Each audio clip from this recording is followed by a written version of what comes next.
6 o'clock is early for me, but I'm up. I got up, I had a nice breakfast, and I decided to cut my hair. Took a nice shower, so I'm awake enough. Instead of doing some other things, I guess I just wanted to play some Gloomhaven. So we're back. Hello. We're gonna try to do, as usual, another scenario, 2, maybe 3, it depends on if I'm up for it. And how long it takes, maybe how many we fail. We've been on a winning streak at the moment. And I wanted to mention, and you think I was rich. So I did some planning of things out. I've mentioned numerous times that we want to import this save.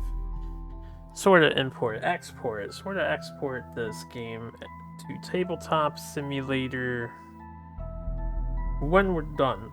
When we're thoroughly done on digital. So I can continue grinding up the characters and check out a lot of extra stuff. Now, I ran into one thought problem, I suppose. I thought of one minor issue that needs to be addressed, and we're gonna address it now. It's nothing major, but I did a little math because we're on a digital version. There's no diviner class, as far as I'm aware. It's not in this game. Only everything in the core box. Excuse me, I wanted a sip of my drink there. So, yo, what's good? Good morning, Mike. Good morrow. Good day. So, the diviner has a unlockable tied to it when it retires for the first time. Every class does. I can't unlock that unless I restrict myself a little bit. What is the new item we have in here? Oh, cure potion. Yeah. Anyway, there are 17 classes in Gloomhaven. There are also 24 personal quests in Gloomhaven. If we add the diviner, there's 18 classes, which means I want to play each one and retire each one once at least. So if you do a little basic math, we do 24 minus 18. That means I would only be able to make 6 extra characters, so I don't run out of personal quests for the diviner. It basically would say I need to plan out in advance my exact party of 4 for going through the rest of the game, and I would have two leeway characters that I could tag in and out. So we would basically have 6 people, and they would have to not retire because we need to leave 1 card for the diviner if I play this way. And that seems like a huge restriction I don't really want to mentally deal with. Beating the game of each race, you're inspired. I'm not gonna beat the game of each race. So every character has a personal goal. You can see here, Mudbath, he wants to, he's got a story. Fearless Stand, it's called. That's the plot on the left, and he needs to kill 20 elite monsters. And when he does that, he's going to be satisfied and retire from adventuring. And we're gonna unlock some stuff, which is pretty cool. And then I can make a new Cragheart if I want, but we're gonna have a new class that unlocks, which we're gonna make. And I'll probably make a new Cragheart. To avoid this 6-character restriction, I am going to come up with an original personal quest. I guess a little homebrew quest for the steered diviner when I export this file over to Tabletop Simulator. This way I don't have to care about the limit. I can make all the characters I want. And once all the personal quests are done, you just have permanent adventurers. This way I'll have all of them. 6, 12, yeah, 17, all 17. There's no 18th slot, so there's no diviner in the game. So that's the solution I'm going to go with, and her personal quest will probably just be finish the Forbidden Circles campaign. That'll force me, because we have to use her, and then I would have to use her without any enhance. I mean, I could enhance her cards, but I couldn't retire her, and I wouldn't have her thing until afterwards, so it'll give me more post-game things to do. And I have plans for after Forbidden Circles to possibly delve into custom content, especially a particular campaign that's getting a lot of traction called the Crimson Scales. Seems very interesting, and it should be, I think it's coming on the tabletop. I'm not sure, they are charging money for it. It has like I think it has the Gloomhaven developers' blessings. I'm not sure the whole story behind it, but it looks really fascinating and well thought out. A lot of extra content for a fan campaign anyway. So we're gonna ignore that 6 character limit, because I think that would be pretty annoying for me, leaving one personal quest left just so I could retire the diviner. Thankfully I don't have to worry about the Jaws of the Lion characters. They don't have a retirement card, as they're from a different game and not an expansion to Gloomhaven directly, although they are compatible. Anyway, we have I made a roadmap for myself too. So I do want to promote Mudbath, and he's ready to go. We have the money to enhance our card. I want to test. You should be able to sell everything and enhance before hitting the retirement button. I hope that's how it works, otherwise I'm just not going to upgrade this card. Are we planning on upgrading? Would like to fight this guy just to see what he's like. Prime Demon. I mean, I know what he's like. This is one of the last things I did in my own campaign. I didn't unlock this as quickly. There's some other stuff I was doing. I was helping out Jexera in my board game campaign, so I know how that stuff goes down. This time we're hindering Jexera. But that's exactly what we're going to do right now, actually. We are going to hinder Jexera. So we're going to Gloomhaven. We're going to do the warehouse, which counts as Gloomhaven. Which is one of the areas for Shroudy, so Shroudy's definitely tagging along. Mudbath wants to kill some elites, Nova needs XP points, Triton is gonna just stick around because, you know, I like the guy.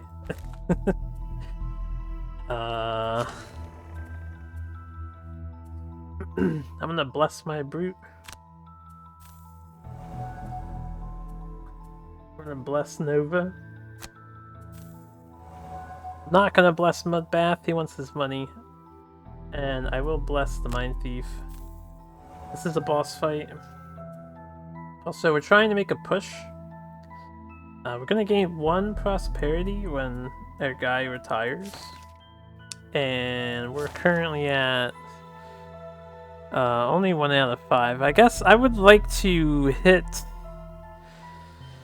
the next tier of reputation before we risk losing stuff. I guess I shouldn't be making a push. I need an event to help me with that.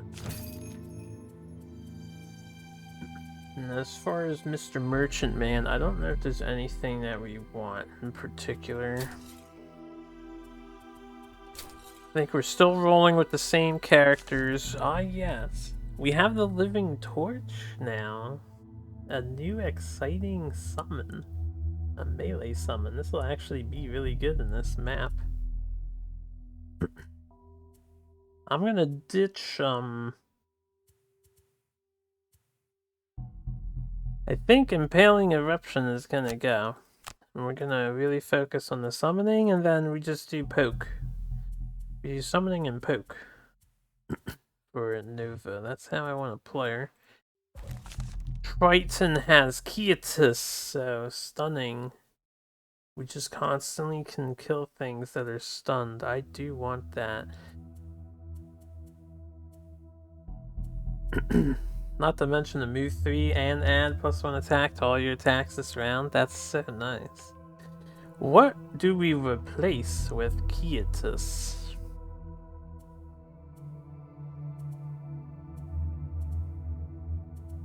I think I want to keep Trample. And Leaping Cleave is handy. I like the speed of Wall of Doom, but I've been thinking I might want to switch Wall of Doom for Eye for an Eye. No, I don't. I like the +1 attack occasionally. This is tough. What level are we? We're level 6 guy too. So we have our 5, 4, 3, and 2 card. Although this I think was 4. They're not in order.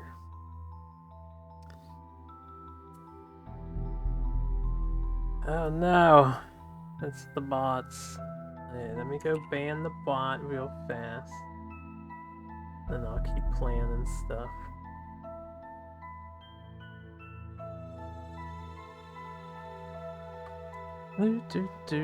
Okay.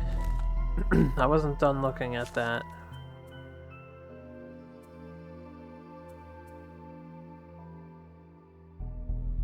Do I sacrifice warding strength? I haven't really been utilizing his tanking abilities. He's kind of been punching things in the face. Sort of like a bruiser more than a tank. I think I'm going to sack warding strength. Push. Let me see something real fast. Immune to poison, immune to disarm, immune to muddle, immune to stun. I think all bosses are immune to stun. Not immune to push, however.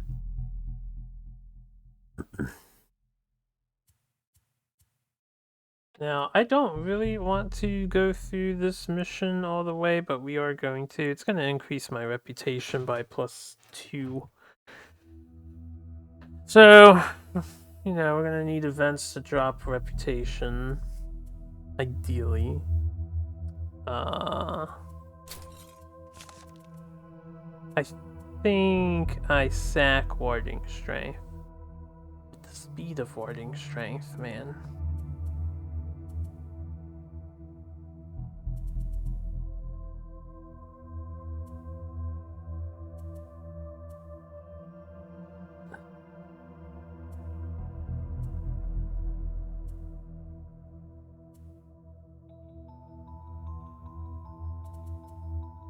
I could stack Provoking Roar, but Disarm is nice too. Let's get rid of Warding Strength. Quietus. It'll combo nicely with that Rodent. I'm not sure what the obstacle situation is here.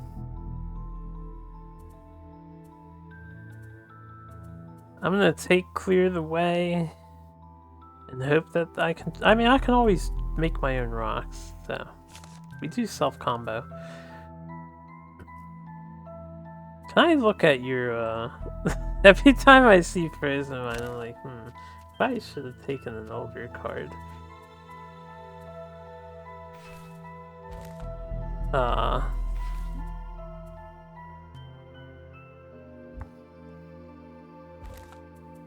I don't know how to review his past cards that I skipped.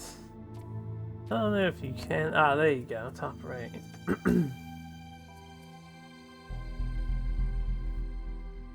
Even if I wasn't going to use the augment ability of this, I probably should have just taken Mass Hysteria for the top action. Oh yeah, I was gonna do Pilfer's bottom action, but it's a one time and I didn't want the one time. And I don't want Silent Scream.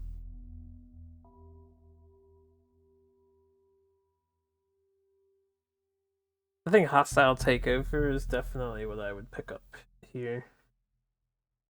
Range 4 attack, it's not bad. And then the occasional mind control of an enemy.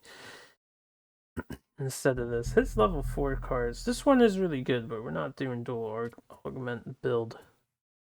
Not in this campaign. Maybe if I get my friends to play. I was planning on uploading that playthrough. And I usually always play the Mind Thief in the group. I do like the Mind Thief a lot. Okay, let's go travel here.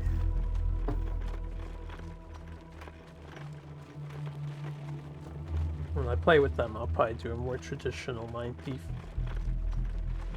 At the behest of your mysterious contact, you sneak towards Jexera's warehouse under the cover of night. With any luck, you'll be able to uncover her plans and put a stop to them. It's a board game. It's a real tabletop board game. It's a huge dungeon crawler. I guess you can kind of call it a card game. And this is the digital adaptation of the board game. Hoping to find the warehouse largely abandoned, you instead discover that it's teeming with undead. At least that gives you a better idea of her plans. She's clearly been using the necromantic scroll you delivered to raise the undead within the city walls. And now it's time to put them back to rest. Now, if you're interested, it is on Tabletop Simulator. We could start a campaign together sometime, and Katie can play with us too. So you can have shared information and stuff. It's a co-op game.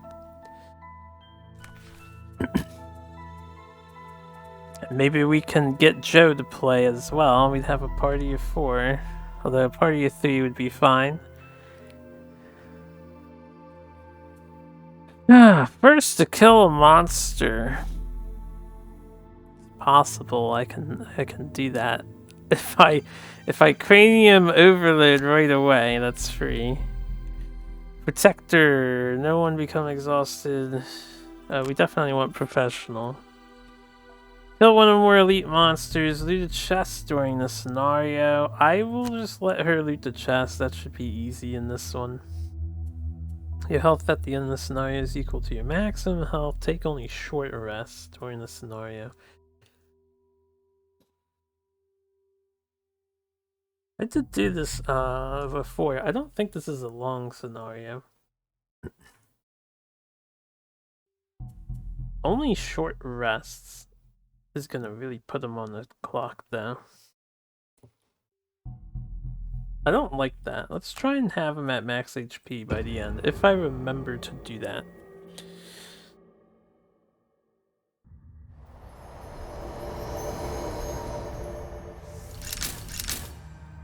Okay. We have a room of Skelly Boys and damage 7 trap in the middle.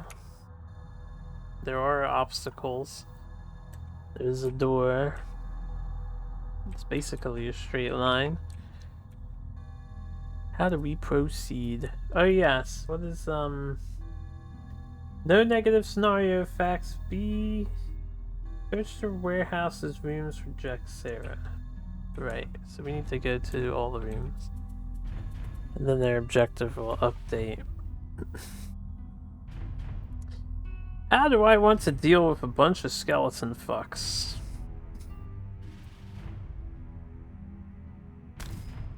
Let's get these two in the lead. I might want to be up here too. I can stun one right away. Right away. I can stun the elite and then I could have her stun the other one. The elite and one other dude. I don't have my push card anymore, so that is saddening.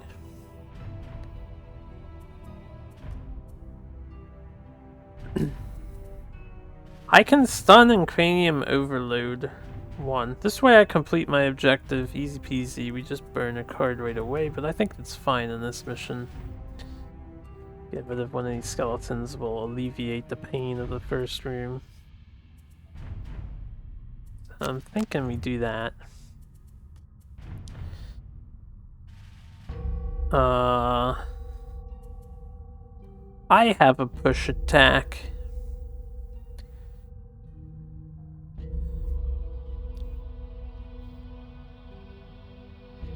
Since I'm going at 5, and we're doing a stun play, I can actually Mana Bolt and Cold Fire.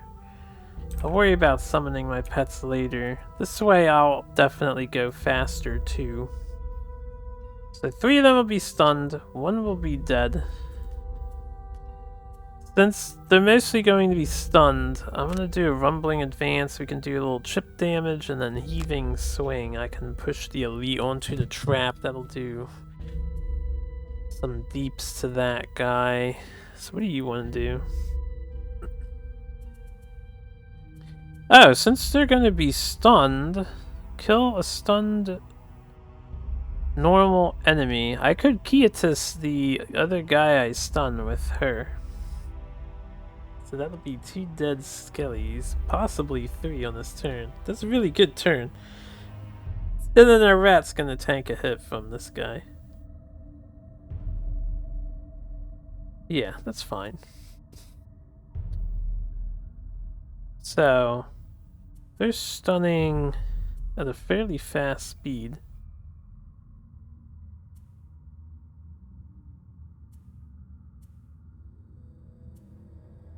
What do I not want to use? I'll save Fatal Advance for a future room. I want to move forward though. Trample's handy here. That's handy here.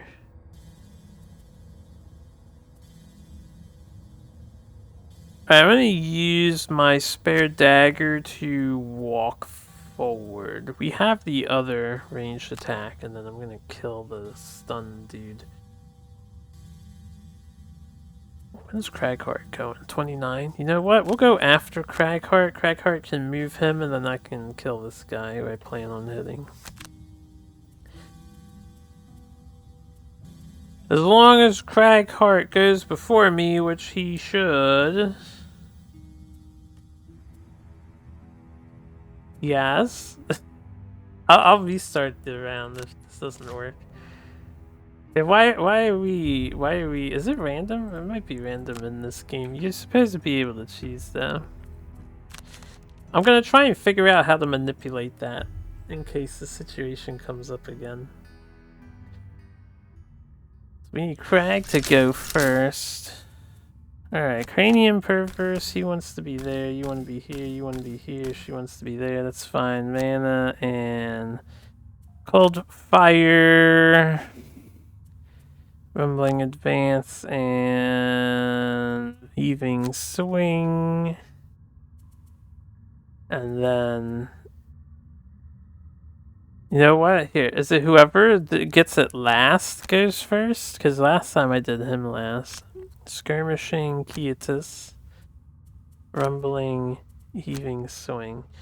Actually, now that I want... No, he should go first. Yeah, that's fine. Yeah, we want the Rumbling. Now, Brute went first again. Is it just... It shouldn't be position-based. God damn it. If there is a way to swap them, I don't know how to do it on digital. Come on, game devs. Why does Brute need to be first? Right, I'm wondering if it's because he's the rightmost icon. And that's all there is to it. Does she have a... They both have a 20. This is a test.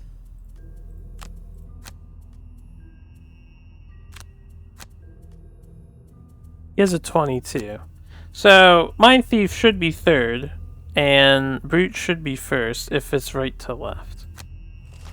That is exactly how the game does it. I'm not a fan of that at all. I'll pick a different card, but at least I understand why that's happening. Anyway. It's not a huge deal, but it kinda sucks. kinda sucks. I don't want to unstable. The brute can go slower.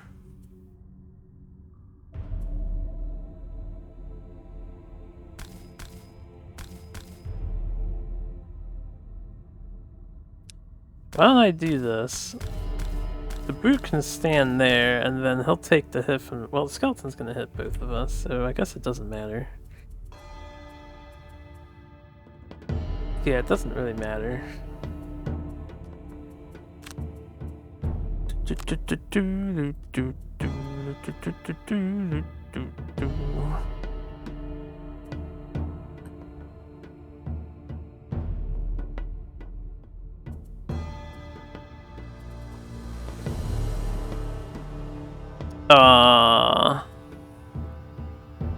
Save the fatal. We'll just do brute force. Quietus. Alright, they are going pretty quick, which is fine. So we have the perfect play here. Nice chip damage. Excellent. Insta kill this guy on the left.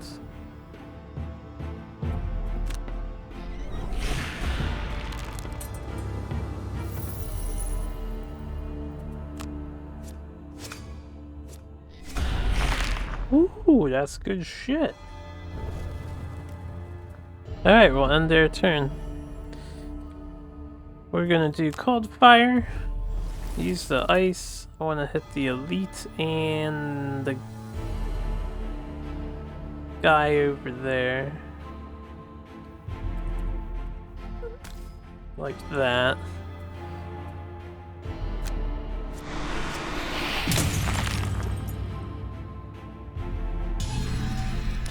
Okay, lost the blessing, but you know, what can you do? I'm gonna move. We're gonna move over here. I can catch up later. I just don't want to be near the this guy who is gonna hit my dude. We're gonna walk up here. What's his movement? 4? 1, 2, 3, 4. He could walk all the way around. He's probably gonna hit these two. I'm gonna go left. I'm gonna go over here.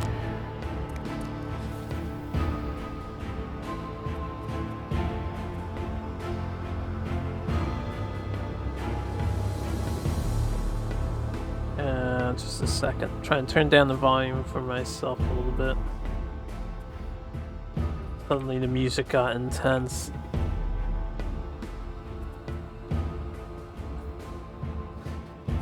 I don't think I want to create any other elements. We're good. No need for items. Yeah, we actually did go this way. That's fine. Not a big deal.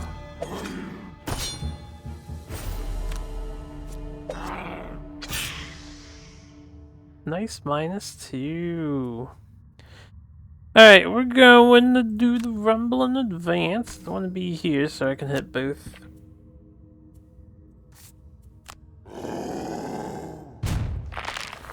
Do a little quaking. And we're gonna push this guy into the trap.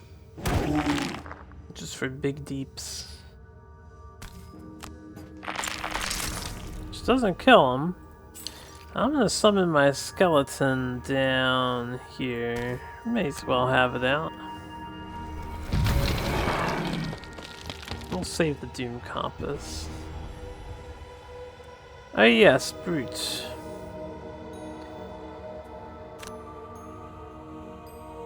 Oh, they unstunned because they went so fast. My masterful plan did not work out well due to the timing. I didn't even pay attention to that. I shouldn't know anyway. I didn't know how fast they would go. I did need to pick a faster card. It's fine. We'll just add +1 attack to our round and do a brute force. That's not even that bad here. I know I should save the elite guy for cry card, but there'll be more elites. I'll retire soon enough. Or we could critically miss him. That's cool too. Alright, I'm gonna do a Brain Leech Strengthen play with Mind's Weakness to set up. We're gonna have the Brute do a double attack. Possibly. What else do I have?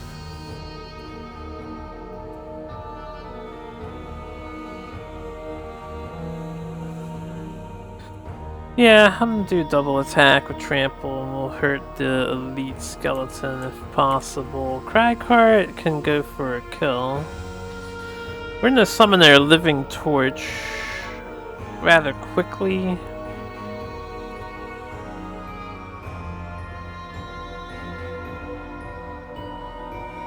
Actually, maybe I want to use the top ability of this thing.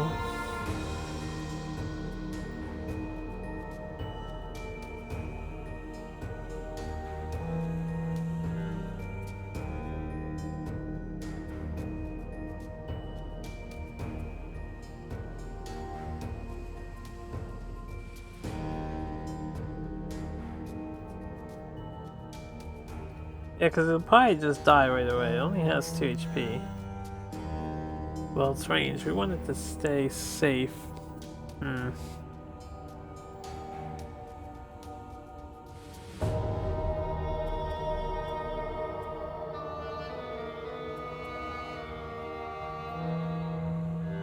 going to instead do a, we'll set up Flashing Burst. I might use the top ability of Living Torch for the time being.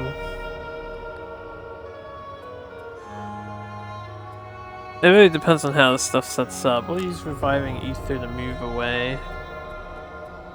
Cragheart.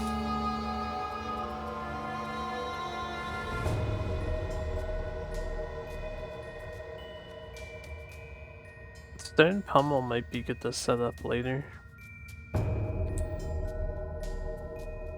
I can guarantee a kill on the one dude with Rock Slide. Is it worth?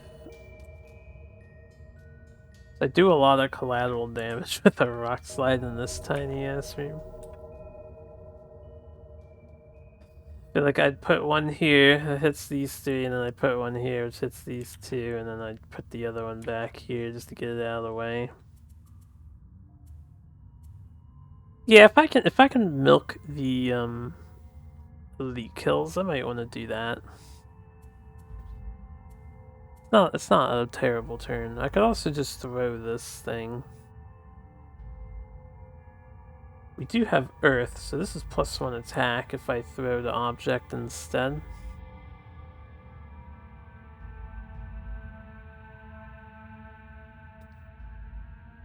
One thing I forget about Clear the Way. This counts as a melee attack, yes. I believe it does. I probably won't go first, but this would be a good play. Since I probably don't go first, it's not the best play. Add +2 to it. We might want to do Unstable just for speed.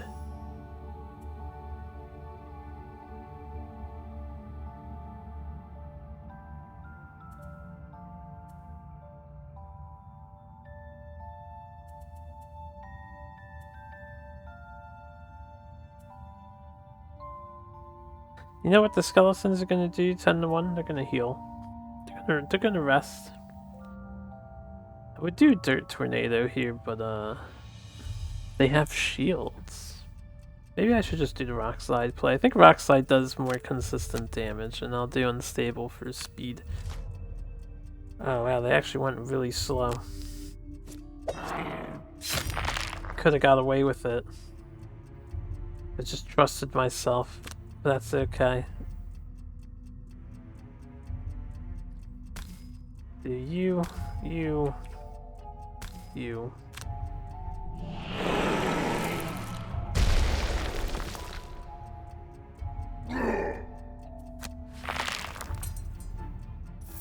Guaranteed damage.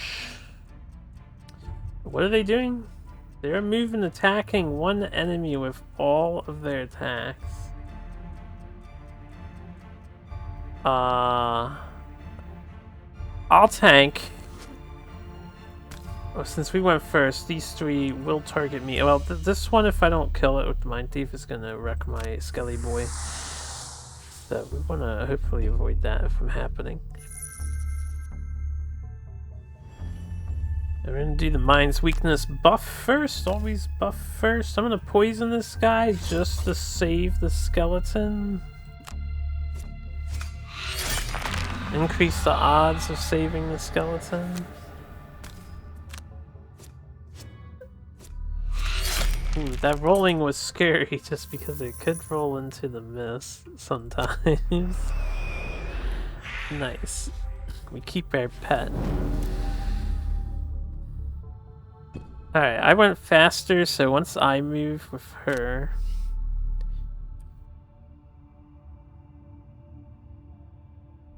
we're gonna have to, or this guy's probably gonna get hit. Twice, which is gonna hurt.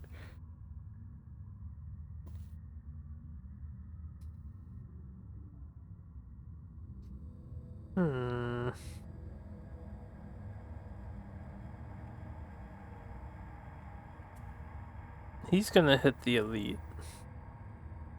I can try and kill the elite. If I chip him away here, it could be a big deal. So I think I will do that.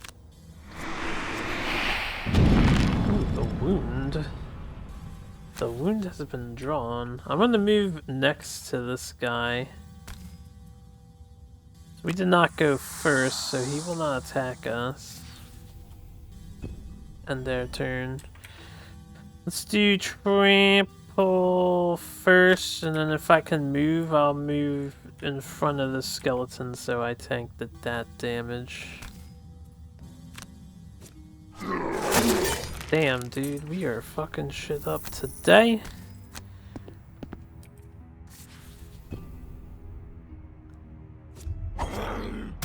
Would have been better if I had killed the last skeleton up there. Ooh.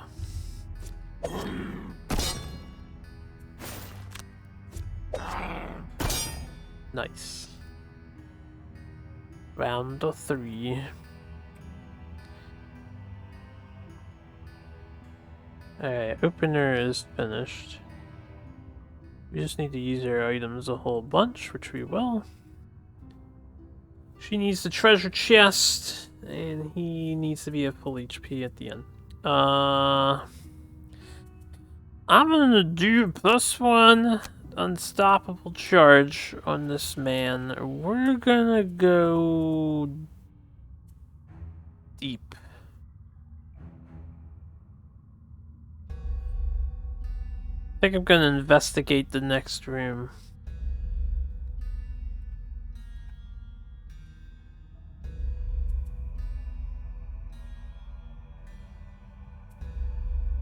Maybe.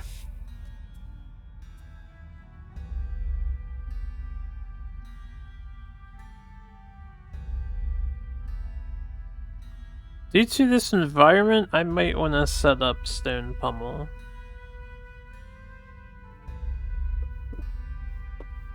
Do I want to burn this top action already though?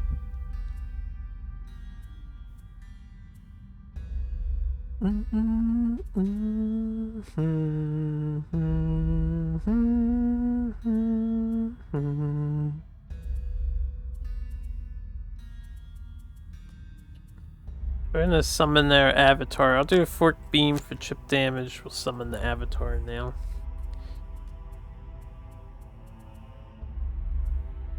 I want to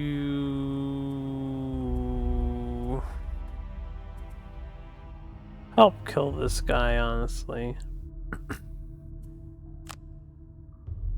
I'm gonna punch him with stone pummel. And then probably...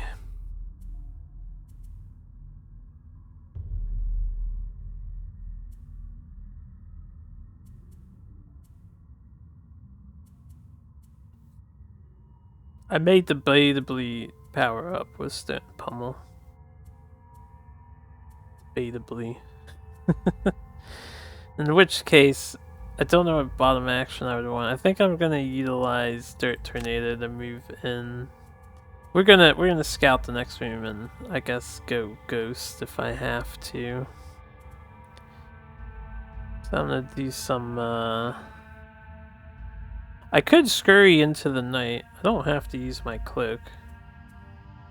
Yeah, we'll do scurry into the night. I'll use my boots to move.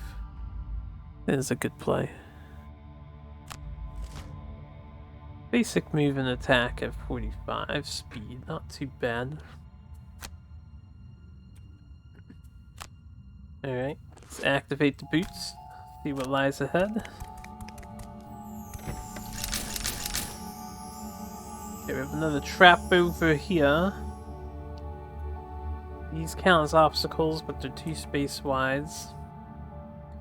We have a bunch of these dudes, and they're doing the really good card first.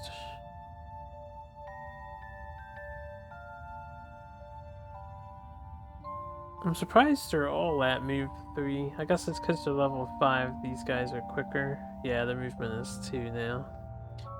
That's a lot of HP to chalk down. We're gonna need some insta-killing action. I technically don't need to turn invisible, I suppose. I mean, I will. I may as well stay here and just hit the skeleton.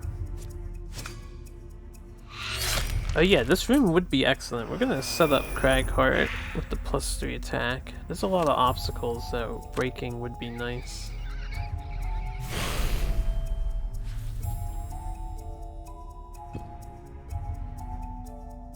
Root.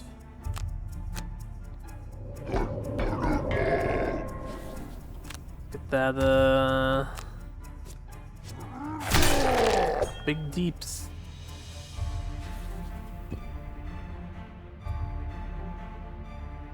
What's your movement? Skeleton. 2. Why 2, man? Why 2?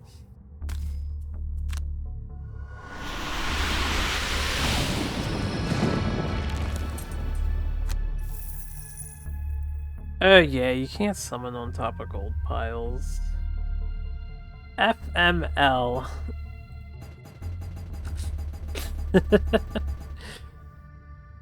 Has to be empty. Alright, we're gonna walk instead. I'm gonna summon this burning avatar at some point of this game.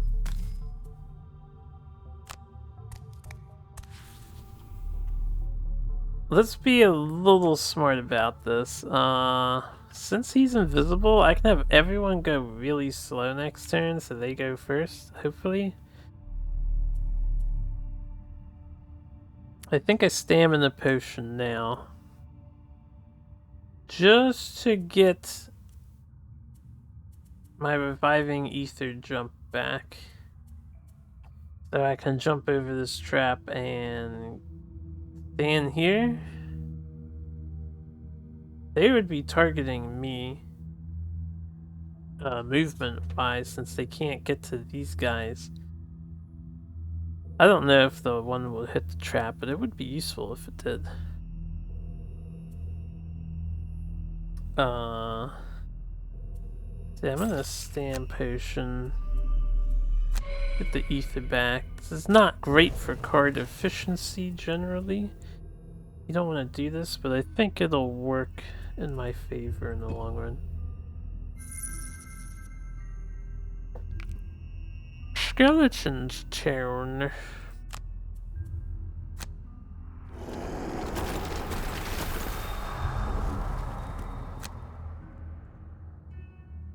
I can't reach anyone. Feels bad, man.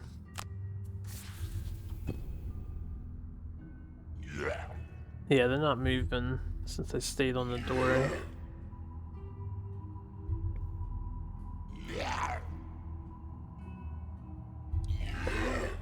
In that case, it doesn't overly matter. No, there's merit to going slow still. I'm an engulfed. Reviving. We'll just throw fire at somebody. Mind Thief. We can wretched creature. Hope we go last. I could feedback loop. Possibly jump behind one and then push them into the trap.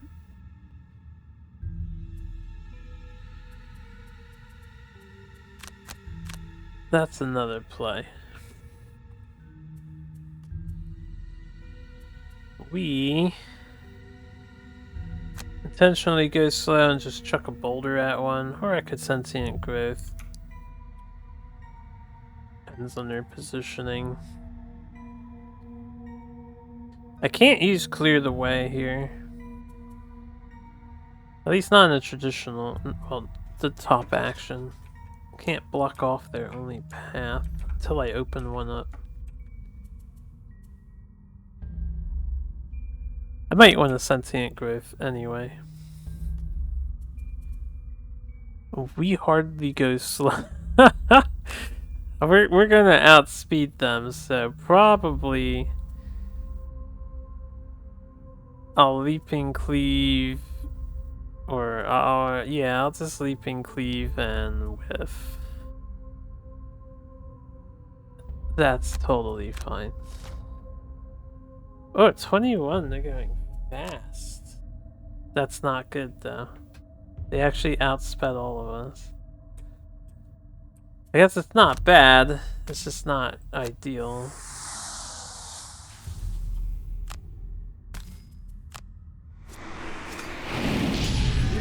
Nice stun.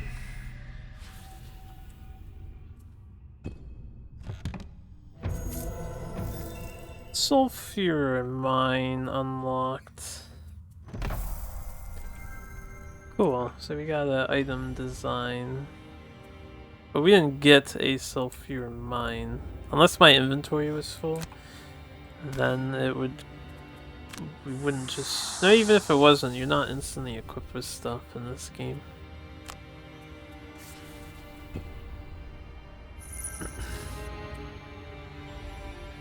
What are your next two cards? There's no ice.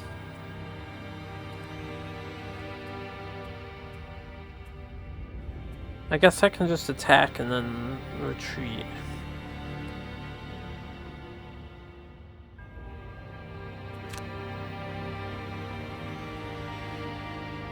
Since this guy is stunned, I could go here and try and finish him off.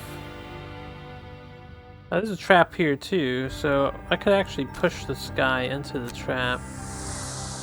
So my turn is not completely nullified here.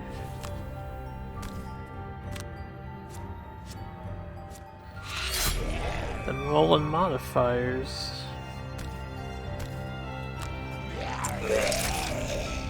Yeah.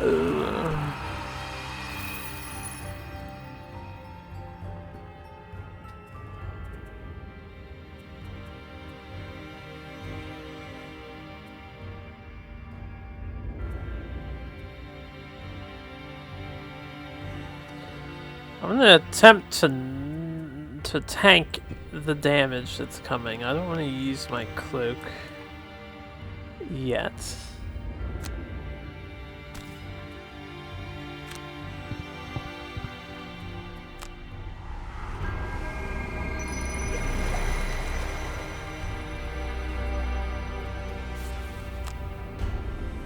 And let's attack the elite. Solid +2.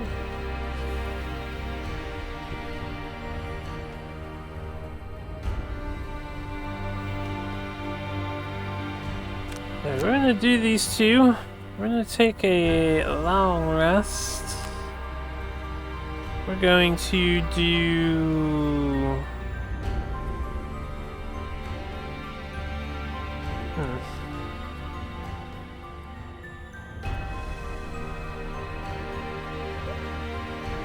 I suppose I do,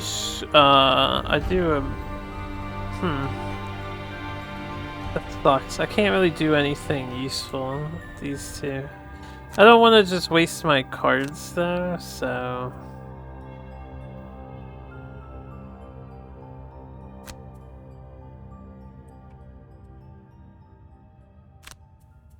we'll do that. I don't want to rest now. It would probably be smarter if I did. I guess I could stay in here and get some coins. We are going to...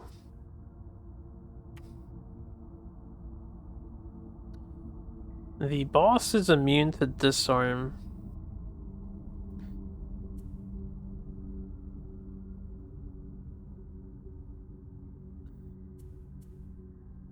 He's cleared the way for speed. I'm going to forceful storm this turn, I think, just to disarm these three. That should alleviate the damage that the Mind Thief is going to take.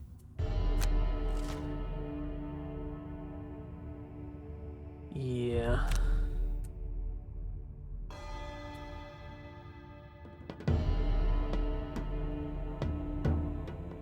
Okay, well, we do this.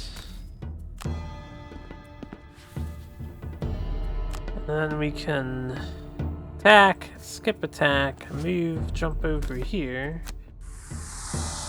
And at least attack this guy. A respectable +2. Save the potion for now.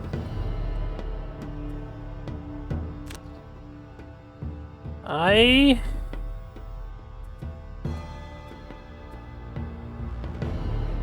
really don't want to get hit by that.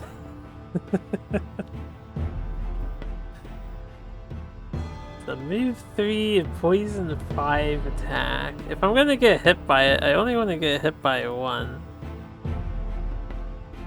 Or should I just turn invisible here?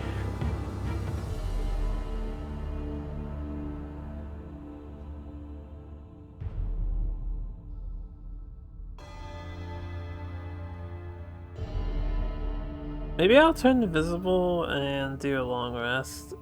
Hold these two off while I deal with the other 3. We can get ready to go crazy on the bosses with summons.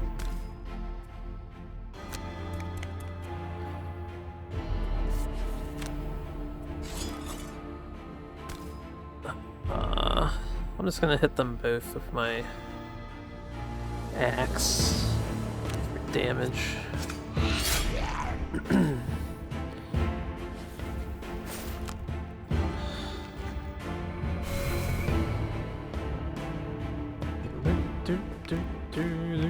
Go, Scaly Boy.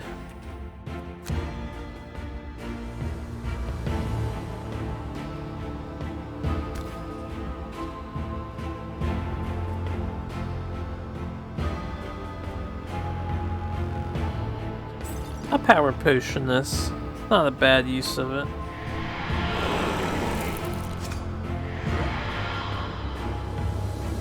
That's a lot of damage.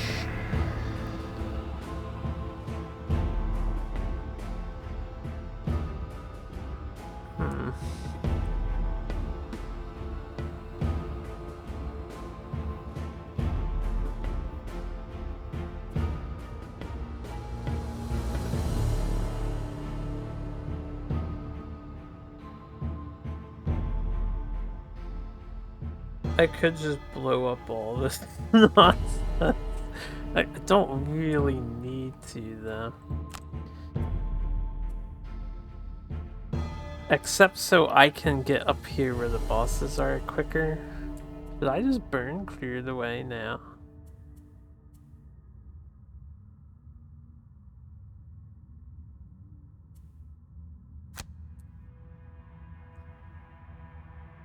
So I kind of want to be next to these two. So I can get that elite kill. Oh, the only thing is they haven't gone yet. So if I blow up this box, they can poison hit me. Alright, we're gonna save clear the way for now. It's differently.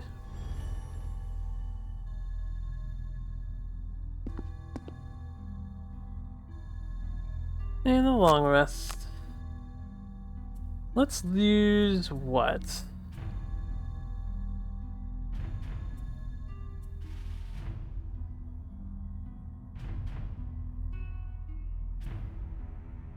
I'll sack the flashing burst for now. End the Spellweaver's turn. We're gonna long rest with the Mind Thief. We're gonna long rest with the Brute. Cragheart's going to short rest. Yes. Rumbling Advance I'd rather keep because it's our main heal spell. I'm gonna redraw. Lost my upheaval. My fast card. Okay, we do not have Earth.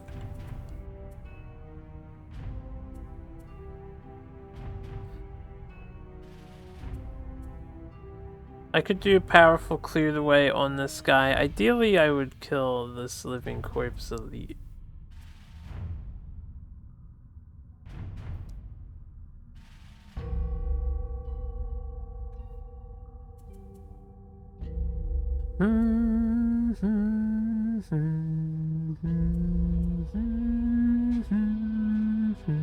They're pretty slow. I can gamble that they'll go slow. We can do a heaving swing with like a dirt tornado. Hit all 3, including myself, so I'll muddle myself on the next round, but we might do significant enough damage to all of them that it won't matter.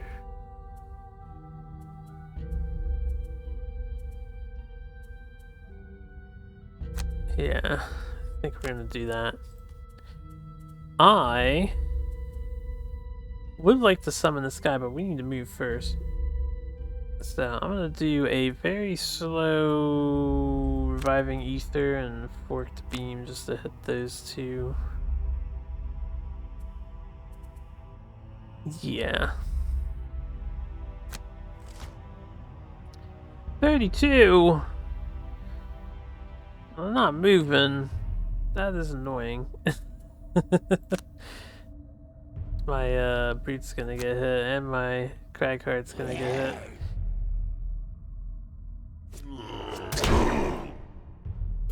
Why do you do so much damage?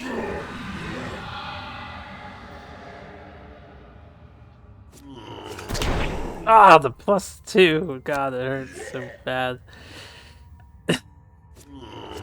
Ah, the +1 hurts. What did we lose for this? Unfortunately, they went far faster than I did. My gambit didn't pay off. I'm gonna need my healing moves. I think Rock Slide is gonna be a lot less useful here. Because the bosses, we don't want to chip them for just 2.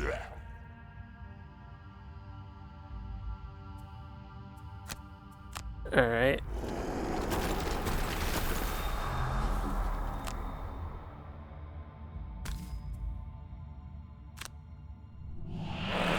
I know, I'm disadvantaged on 2 of them.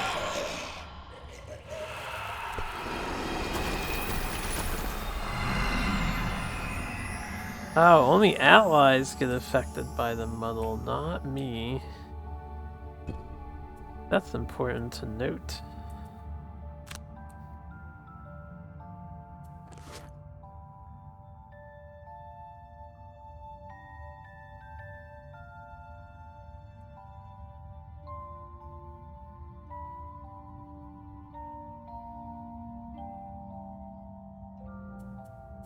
I was thinking of opening the door.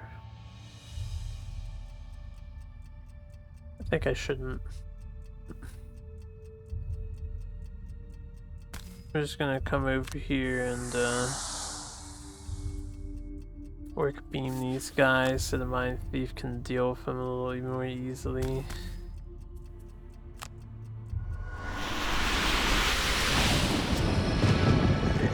Well, that's not good.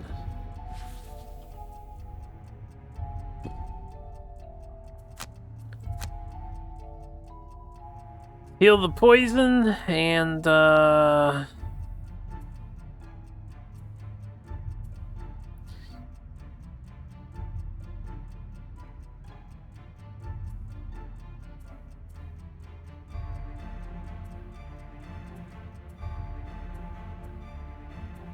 I might want the wall doom. I'm gonna give up the provoking war since this sword will be less useful. Even though it's my fastest card.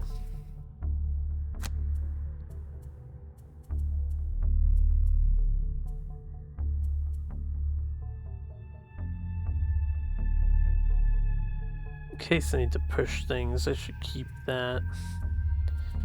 I don't want to lose any of my cards as the Mind Thief. We don't lose cards. I do want to summon the rat at the end. They're immune to stun, so I guess I'll get rid of Frigid Apparition.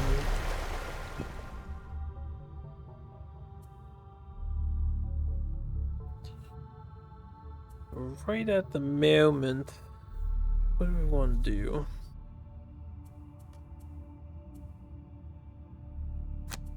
Summon in the torch. Ragheart definitely would like to kill these things.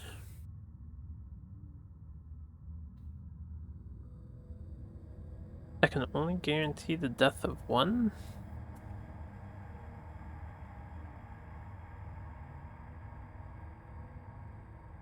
I could do the bottom action on this for a second attack.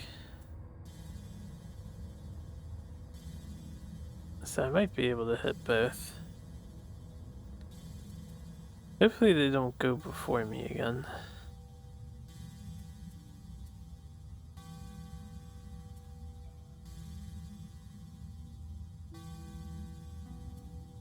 I want to heal on the next turn. We're probably going to spend some turns recuperating.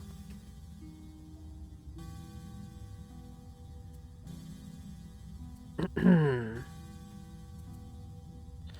gonna do clear the way, punch one, and then sentient growth's bottom action. Actually, I'm gonna do sentient growth's bottom action first, because this is a melee attack, so it should get the +3 on both. In which case, we're gonna do rumbling advance in case I can heal.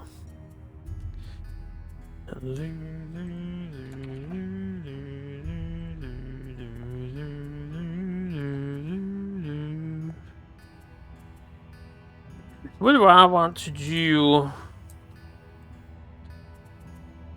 We're gonna do dual ranged attacks for this turn. Maybe. Don't I have the, did I get rid of that?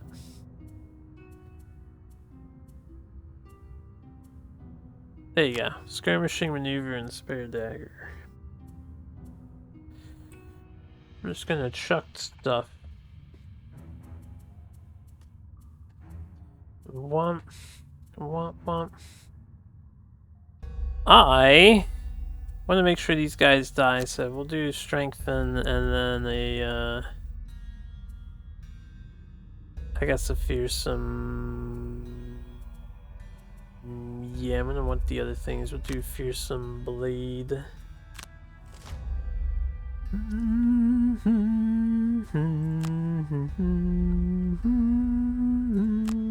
It's poisonous, man.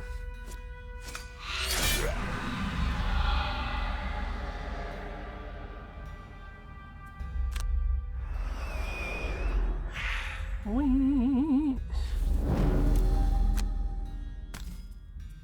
And kill him. With the blessing. And their turn. We're gonna hit this guy. And hit him again.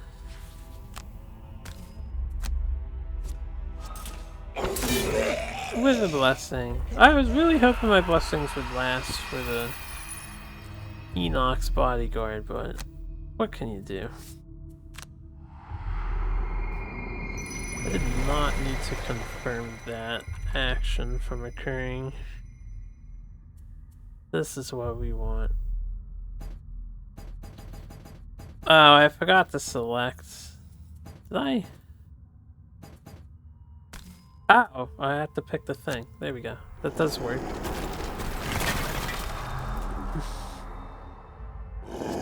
Only for one of them. Well, I did choose the right one. I'd rather not get hit. So, we're gonna punch the boy. Finish him off. I was hoping it would buff 2. I guess it's your next combat. Your next 4 melee attacks. Destroy an obstacle to add +3 attack. I guess it's once. Or it only works for 1.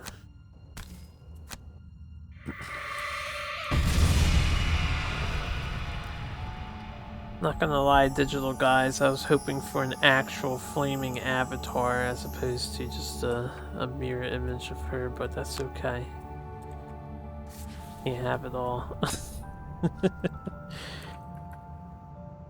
Alright, give me a second here. Dun, dun, dun, dun, dun, dun, dun. We're gonna go open the door and then block the way with the old into the night scurry routine. We're going to do a nature's lift and massive boulder just to move. We're going to heal somebody with both these cards. Tell you what, I'm gonna go slow. I'm actually gonna do a slow to 8 from Ether. I want the brute to get next to her. Cards that I probably don't need at the moment. I want that for the movement. I want that for the movement.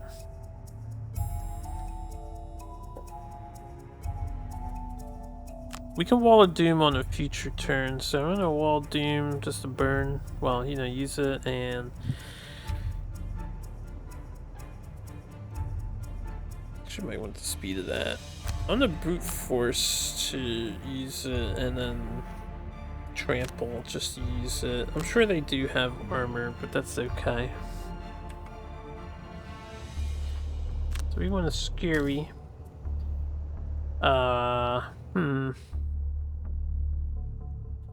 See, this is where I like tabletop rules better.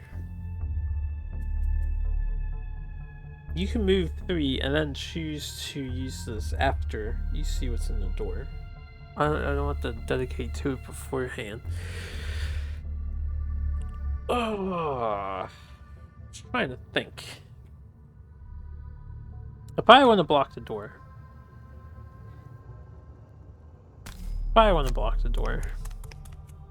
Barreling through the gauntlet of storage shelves, traps, and undead, you finally make it to the back room of the warehouse, face to face with Jexera and her 2 Inox bodyguards. Inox. So, you've decided to disrupt my plans instead of help me? You will regret that decision when I return to Gloomhaven with a legion of undead at my back. Uh-huh. Moving with great speed, Jexera turns and runs from you, flipping out of... I didn't mean to skip that. She flipped out the window or something. I did not mean to click on that. But it's no big deal. 52 HP, look at these beasts. I mean the poison disarm muddle stun. There's 2 other things, weren't there?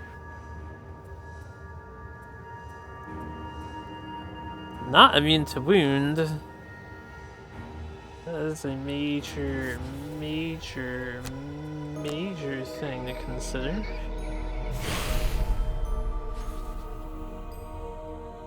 I don't really have the best odds of wounding. I have to take off my thing, get it back.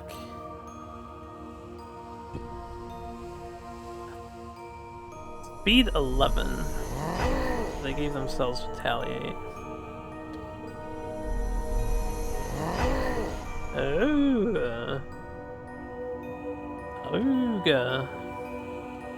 Move 3, attack 7, retaliate 5. Fuck. The damage, man, the damage. That's why we need to heal. And set up a position to kite with range, since we're blocking the door now. I'm gonna use my potion. Our brute's gonna get nice and big.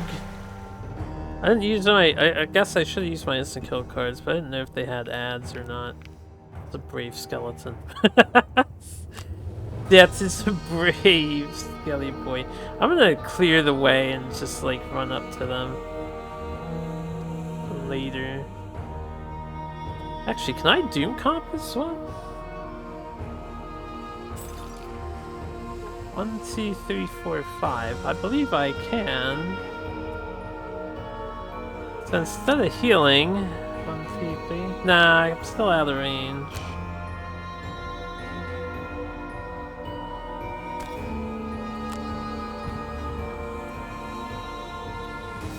We do want to heal.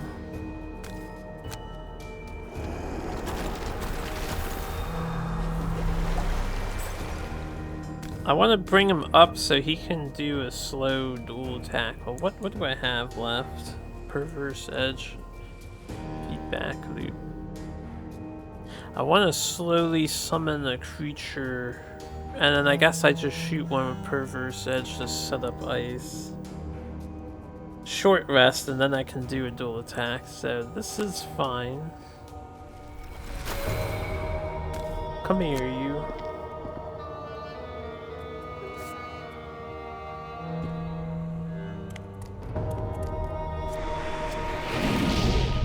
Put him in range of the avatar too, which is really good. We're gonna perpetually have access to fire. I should probably summon the Mystic Ally as well.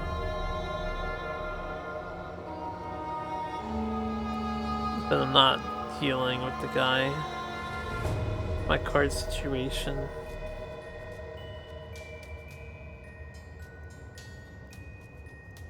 It's decent. This isn't the best place to summon the ally. Might summon them later. This damage would add up. A 1, 2, it would go here. Yeah.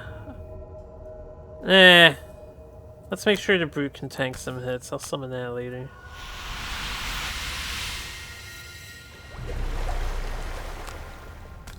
We will summon that later.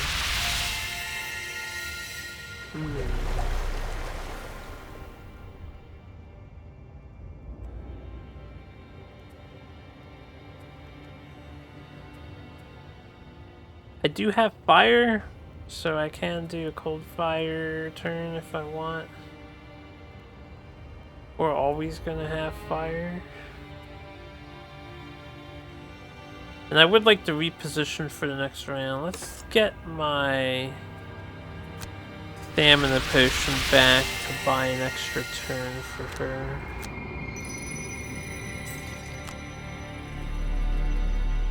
And we'll just use Reviving Ether to jump move.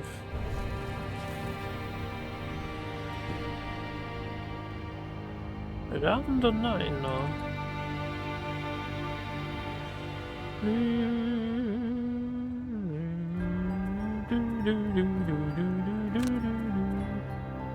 I'm gonna summon the rat and shoot a bitch. Yeah, that's what we're gonna do. Summon the rat, shoot a guy. We're gonna... I guess do a long rest, not in a rush to use Clear the Way. We're gonna do this slowly on purpose, and we're going to... I'll use Fatal Advance to move. I'm gonna go slow on purpose as well. 1, 2, 3, 4. I can't get in here if I want to man mode them, but I think I want to chip them away from a safe distance, in all honesty.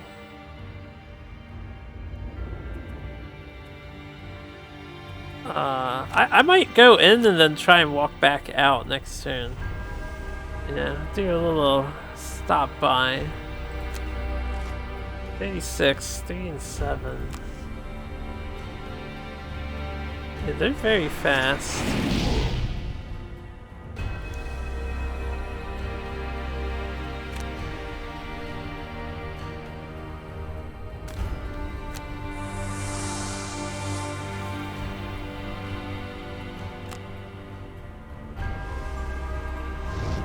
They don't have shields, surprisingly. Not very good bodyguards. I'm gonna save the power potion in case I can hit them both in the future.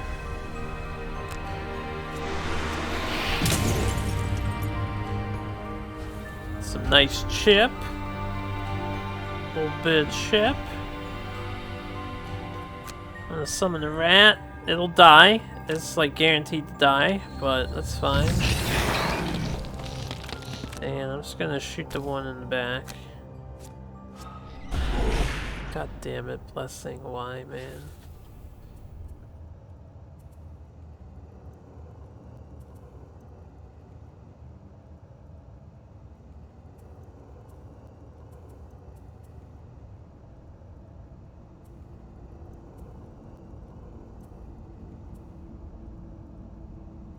I see no reason not to go ham, so I'm just gonna pull out a card. We're gonna probably take at least one hit. So I'm gonna use the dual attack maneuver. Brute. I can't get in now. Right, because I put the rat there.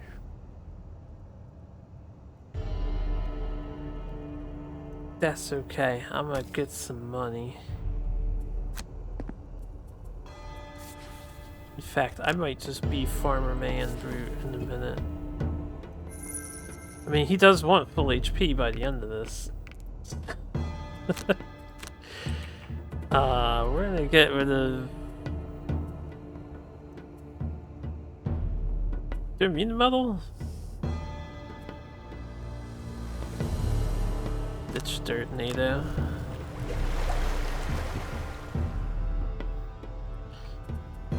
Yeah, we do those two, attack twice, we'll laugh as the rat dies. We're gonna clear the way, get in there, and I don't know.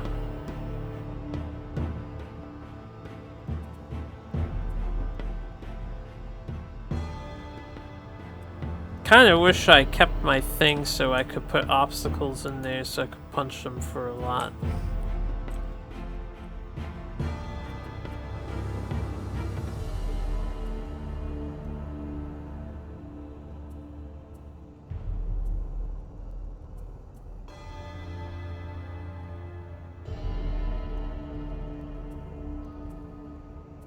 I'm just gonna punch one with heaving swing.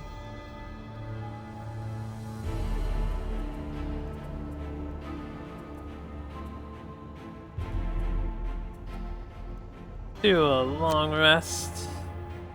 Actually, I don't need to. As long as I don't lose reviving ether, that's fine.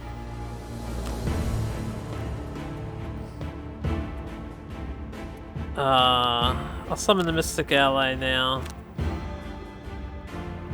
Slowly. And then we can do another Cold Fire. Or I'll do Engulfed in Flames, that'll do more damage.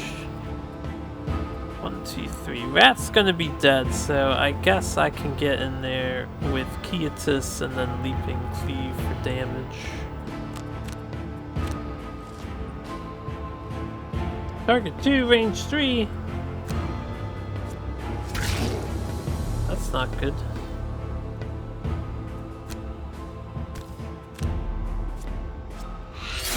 Nice.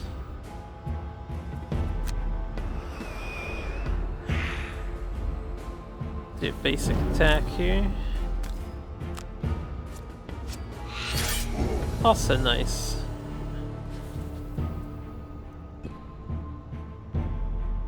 Alright. Let's clear the way here. They're doing range. It would be nice to have them not move out of the way of them, the pets. So we're actually gonna push this guy up.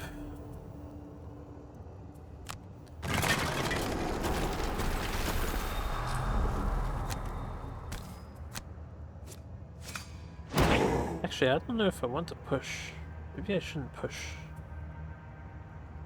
I think we skip push. probably walk back, yeah. That poor rat just ate 7. Ow.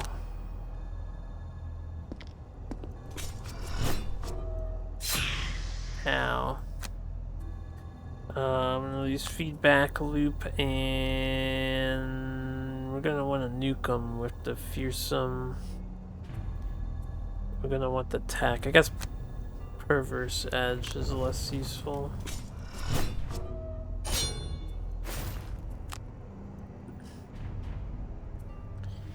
Alright, brute. Get in here.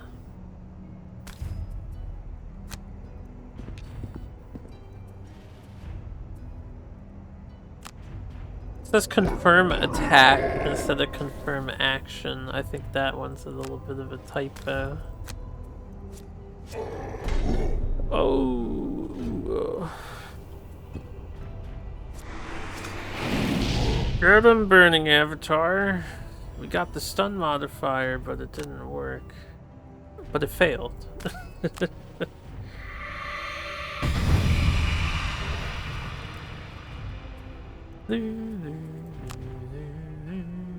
I guess I still have cold flame. Yeah, I do. We're gonna cold fire next turn, then I'll. Ooh, I put a curse in their deck. That's good shit. Because we're gonna cold fire, and stun don't matter, and I already have fire.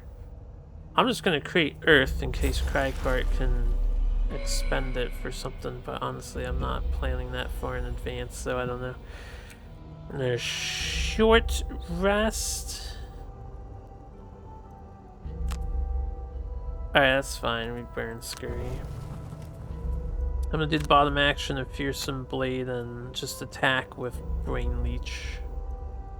Basic, not the main thing. We're pretty much gonna burn ourselves out here to get them killed.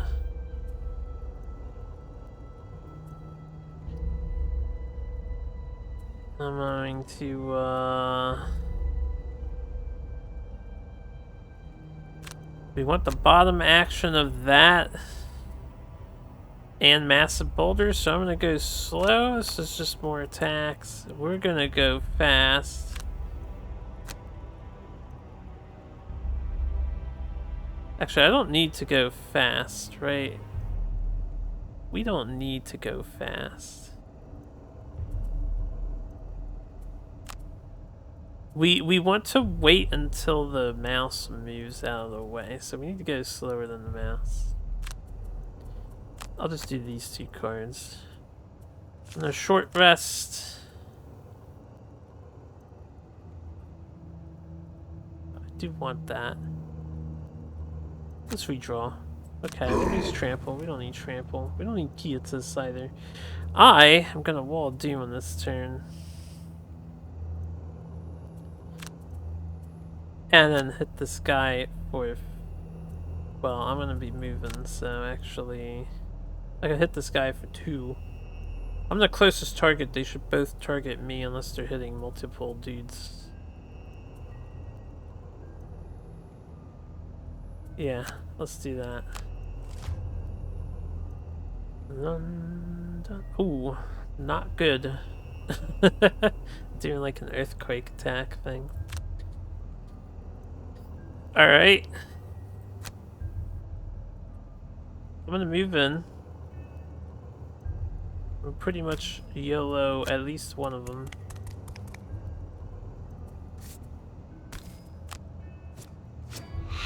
Thank God I have strengthen on. You would try and get me with...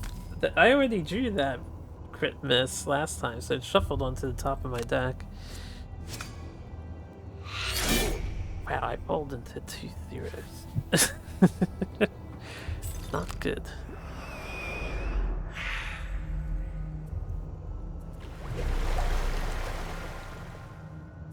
I have to turn off the mind's weakness so I don't die.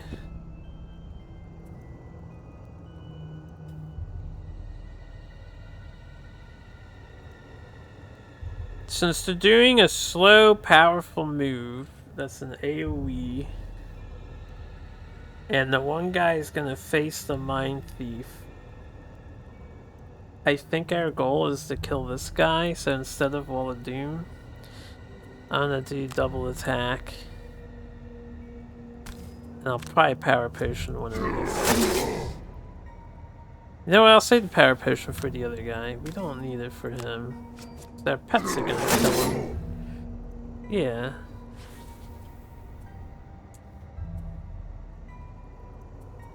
One, two, three, four, five, six. Good job, Burning Avatar.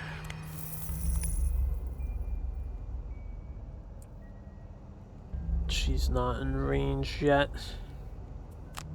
Move forward, jump. I'm going to use my boots just so I can start picking up gold on the side. I don't need to be invisible. We'll just do this. There's no reason not to. Ah, damn, that's a good time to draw a crit. When you go all in on your attack. Damn skeleton will do something, I swear. Alright, now let me think.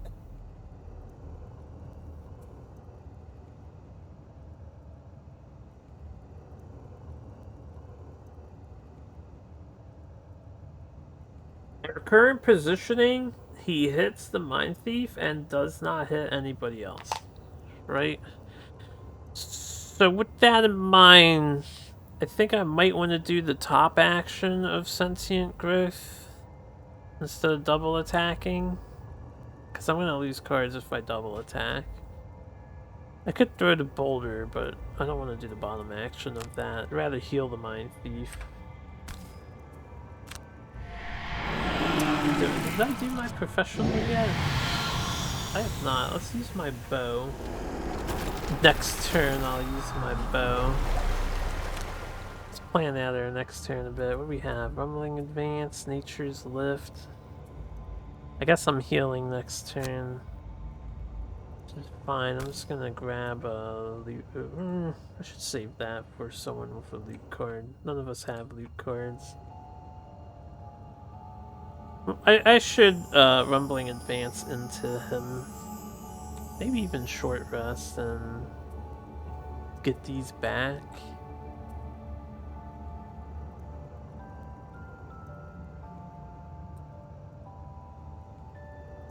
I'm gonna just stay here.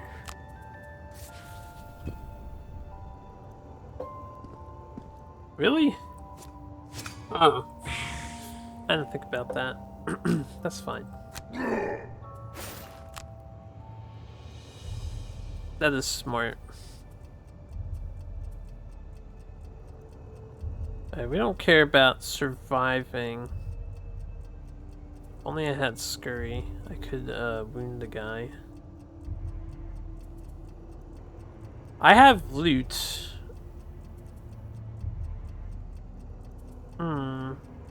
Should I just stop doing damage and greed for 3 piles of 12 gold? Would be nice. We have to plan for the future after all. We're going to be close to getting retirement soon too.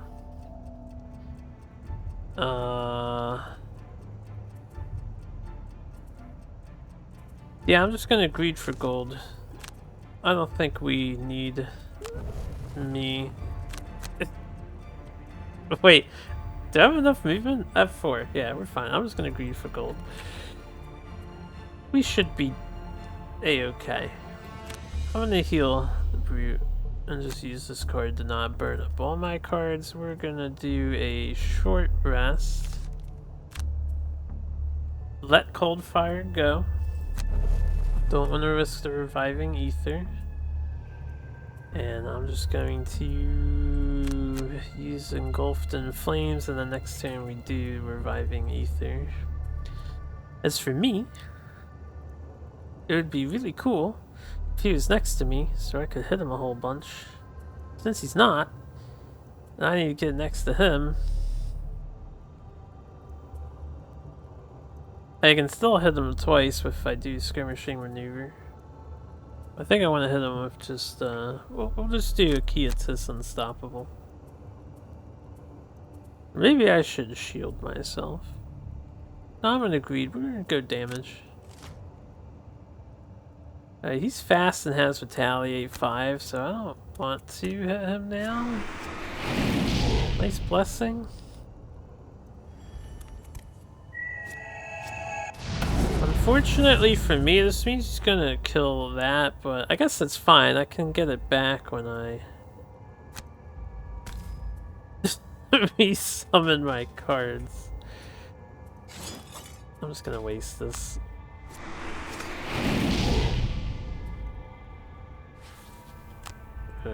Grab some gold over here. Don't mind me, I'm just leading your back room. Sarah left all this money on the floor.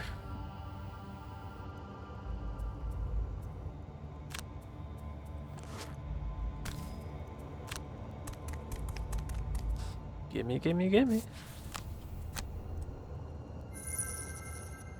24 HP is a lot of HP left on this guy.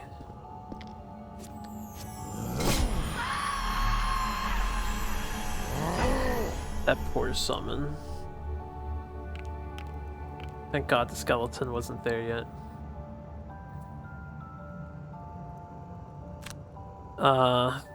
Chip damage, and then I'll use Nature's Lift for some chip heal. Yeah, it's worth it. It's worth. I suppose I could punch him like a man, but nah.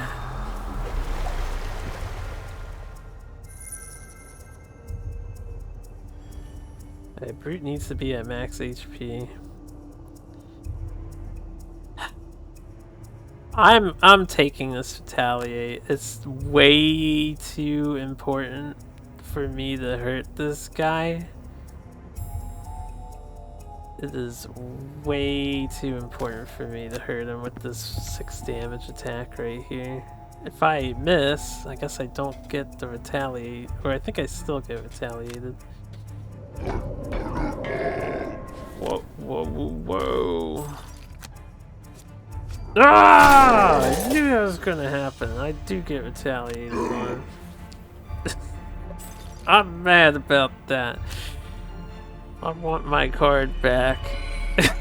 I want them both back. Round 2. Do it again. Give me that. You wouldn't miss. Could you imagine if that was a critical hit instead? That would have been so much nicer. Just give me a moment.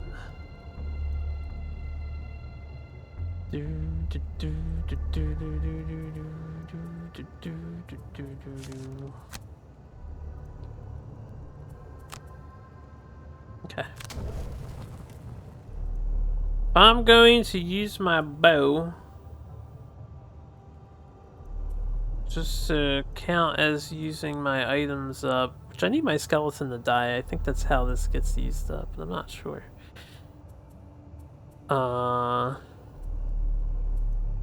If we're gonna use our bow, I have to do sentient growth. I really want to do the bottom action of this.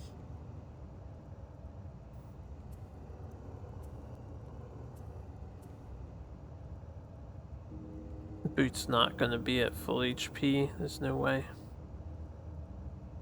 I'm retiring soon. I don't need perks, so I am gonna ignore my perk. I'm just gonna heaving and sentient.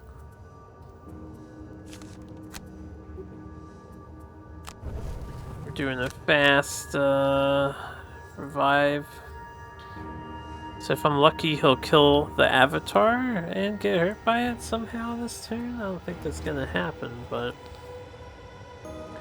I'm gonna shoot the thing, throw the knife at him, and do this. Even if it's disadvantaged. You fucker. I don't know if I'm gonna do that anymore.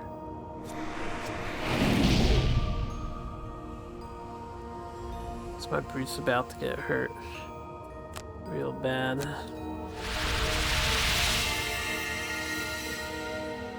Actually, I could take the hit. Why not? I think I can take a hit. This way I can suffer the retaliate damage. Yeah, no big deal. I don't want to suffer the retaliate.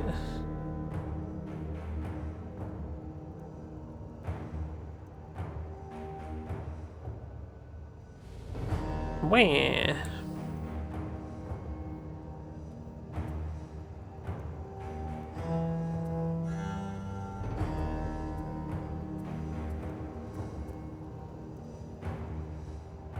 I don't need fatal advance, right? This guy thinks he can intimidate me with his retaliate damage? I don't think so. You think you can intimidate me? My blessing, man. My blessing.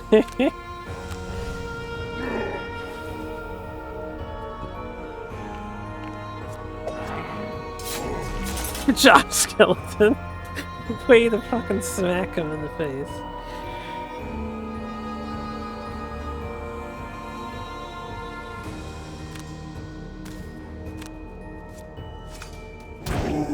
Whoosh. That feeling when push comes in handy.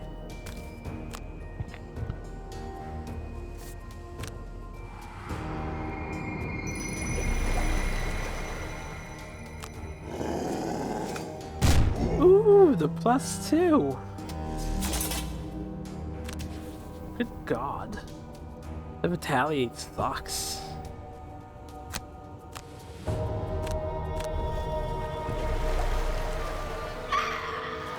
By Mind Thief. So Rumbling Advance is a guaranteed kill. I'm pretty sure her going fast is a pretty guaranteed kill. I can get this gold pile here. And then I can get that gold pile with the brute. Everyone gets gold.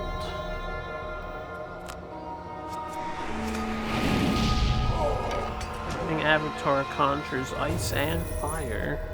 This thing is nutty. I like it. Alright, I'm just gonna pick this up. We're happy. I'm gonna turn invisible because I can. Not a bad scenario. Probably I became very careless. You can definitely camp these guys and range poke them down. If I really wanted to scum invisibility with the rodent, I could have opted to do that. Here. That's as much HP as I can give you, my friend. That is as good as it gets.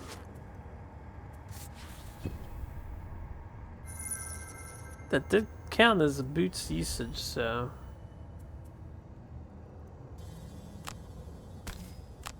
I think generally it doesn't matter.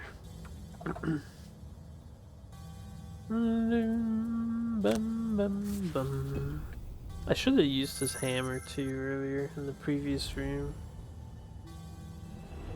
With the battle behind you, you look out the window and see no evidence of the fleeing Valrath. Well, of course not. You've stopped her plans for now, but after your brief conversation, it's clear that you need to hunt her down before she can make good on her threats. Maybe.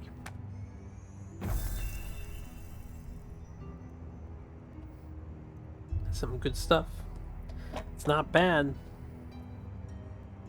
Not bad. Alright, let me update my personal roadmap. We did the warehouse and killed Jaxera's bodyguards.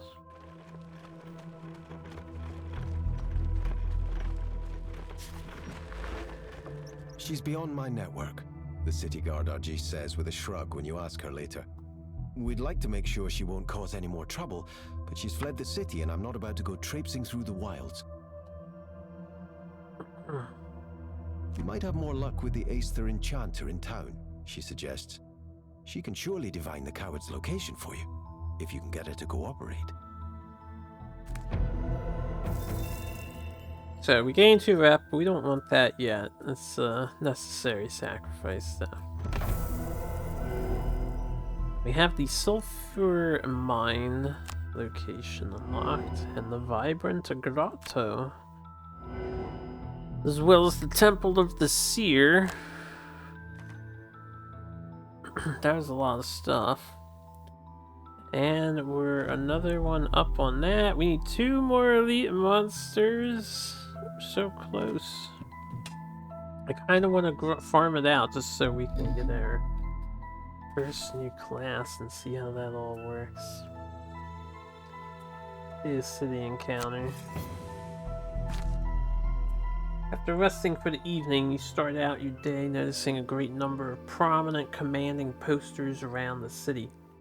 Reading one, you learn that the Sanctuary of the Great Oak is laying down the foundation for a new building on the east side of Gloomhaven. Everyone is encouraged to come and help. It could be an important community event.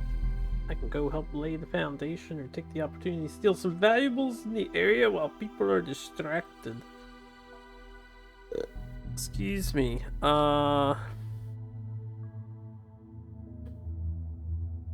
mean, stealing is probably the safest thing to do.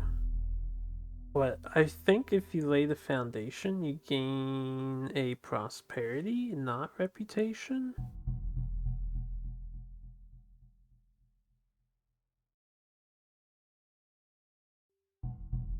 Bum, bum, bum, bum, bum, bum, bum.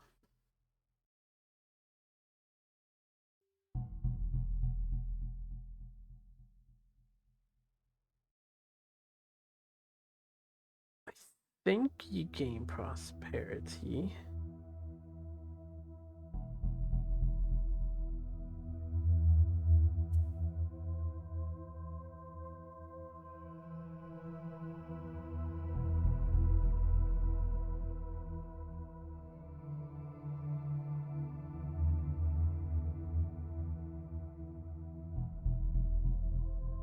I'm gonna take the chance. If we gain reputation, we can lose it later. We did gain a prosperity, but we do gain 1 reputation. We lost a perk point. And they gave us the tutorial, so I guess it costed us 1 of our perk points to... Yeah, we got exhausted. That's fine. We're back in minus 5. Just like that, three of our reputation gone. But that's okay. We have a level up. We are level 7? We're level 5, going to 6. Level 6, Mind Thief. Now I can see the level 6 cards. Corrupting Embrace, attack 1, poison, attack 1, muddle. Really good when comboed with the thing that we use all the time. Move forward, jump, and poison target all enemies move through and create darkness. Also very good. Dark Frenzy. Attack 2, spend the ice for 2 more damage, and spend dark for 2 more damage. Move 3, attack 3 at range 3, and create ice for the bottom action.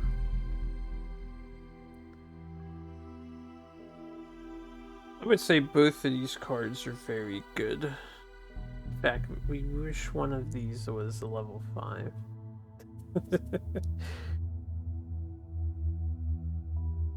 D, 3, 4, 5. Yeah, we wish one of these was level 5. If I am playing a summoner and supportive role, personally, down the road, I feel like I would rather have Corrupting Embrace. I feel like this would do us more good with its utility, but both of these cards are extremely powerful. Dark Frenzy requires some setup. Yeah, this isn't our ultimate final Mind Thief, so I have time to rethink it over. We're gonna take Corrupting Embrace, and we're gonna definitely put that in the deck. I would like to remove, probably Feedback Loop gets replaced. I know having 2 jump cards would be really good for the movement, but the thing is we don't want to replace other cards. It's really hard to build a deck for the Mind Thief. So I think Feedback Loop gets replaced here. I have a harder time going slower if I want to go slow. That makes Wretched Creature a little more important to keep. Frozen Mind could come in handy for moving enemies towards me and intentionally going slow. We'll see. We shall see. Alright, anyway. I have both my rolling modifiers. We're gonna get Dust now. I believe that's what we wanted. Then out our deck. And then we're gonna get the Bludgeon and Confuse. Bludgeon, Pacify. And then Confuse. And then probably the freeze cards for the power. Something like that. Cragheart. You get 1 more perk, huh? I guess I'm gonna dust him.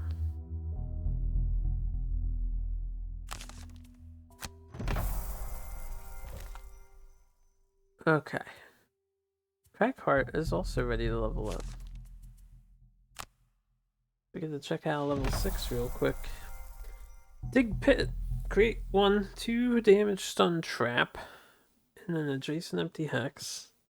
Muddle. Target all adjacent enemies. Move to Invisible Self. Interesting. He has an invisible card. We all know how godly invisible is. Create a 2 damage stun trap in an adjacent empty hex. Stun trap. This has potential. It can't really be upgraded though. Cataclysm. Attack 4, spend Earth +2 attack. Mobilize all allies and enemies in the targeted area. Move 3, spend Earth for +3 move. Man, Cataclysm looks super good too. Probably what I would take is this more often than not. Dig Pit.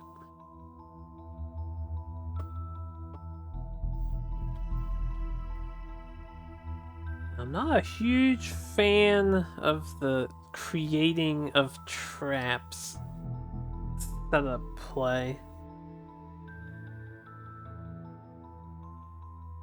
It takes like 2 cards for that effect to go off. I could take Cataclysm and then just have this like disarm everybody. This is basically like stun, except on a bunch of dudes one time. That does 6 damage. With Earth, we're gonna take Cataclysm for sure.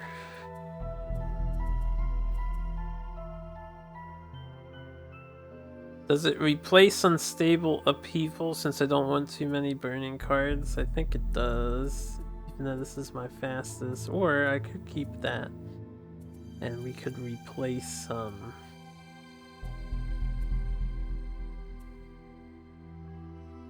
still want all my healing. So, I don't know what else I would replace.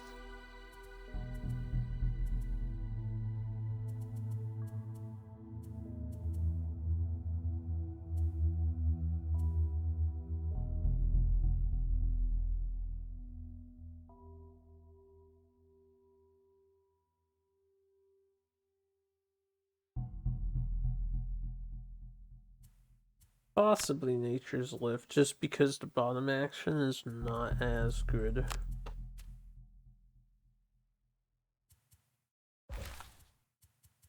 One available perk. Oh yeah, I was working on Focus. I forgot. It's okay, not a big deal. Is that everything from everybody? I think so. We have a lot of new quests. Sulfur Mine. Liberate whatever treasures may lie within. This is a side quest?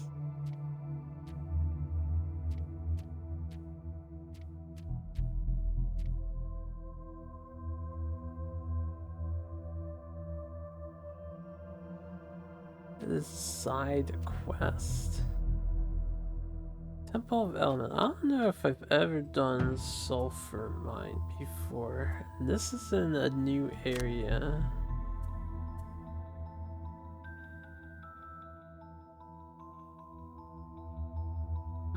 The Watcher Mountains. Which is another one towards us if I do it, so I could retire him too. We can unlock... I forget the name of this. This triangles. Watcher Mountains. The only one I haven't done, I think, is Lingering Swamp. Because we did Mr. C. It's either that or Copperneck. Unless this counted as Copperneck up here. This is the Copperneck. Yeah, so we just need a Lingering Swamp quest, which is this. So I could retire that guy too. Forgotten Crypt. Seal off the plane of elemental power. I think we don't do this quest. I might be able to do it. I think I can't do it. We don't want to destroy the plane of elemental power. We want to work for the demons.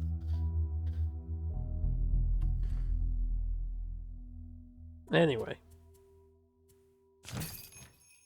Anything worth purchasing, picking up, perhaps? We have some retirees on the way.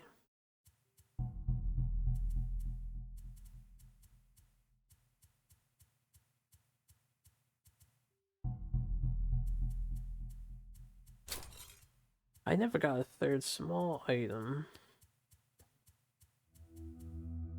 What would I like?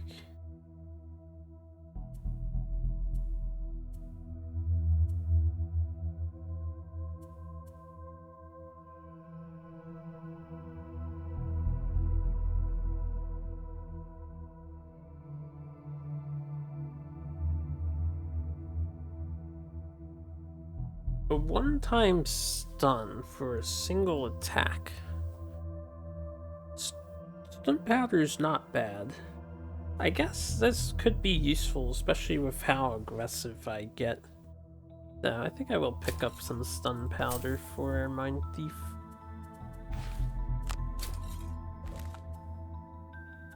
Crag's not buying anything. Nova can donate to the Temple of the Great Oak.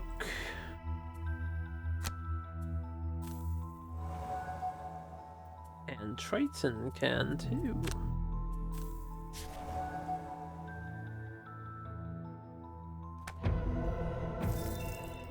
Devotion 5.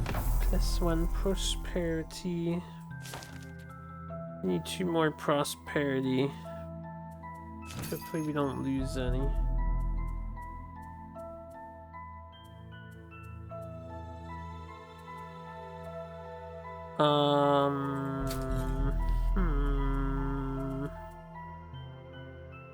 I think generally we're still fairly well off.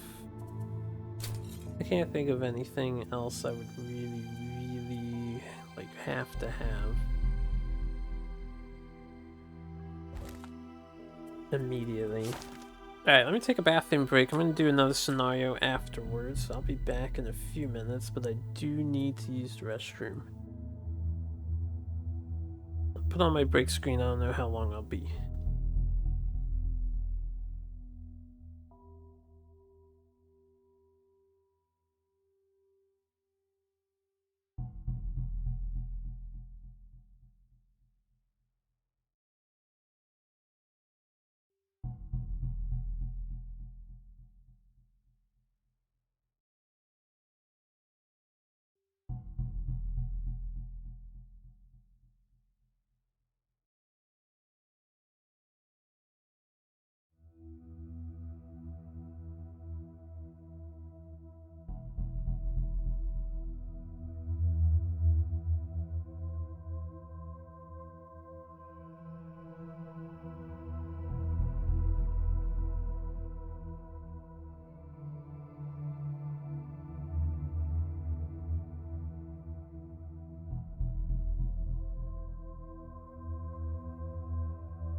Okay, I am back.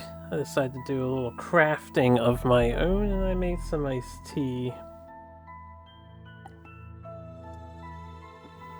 Delightful. Let me figure out what I want to do. I didn't really think about it.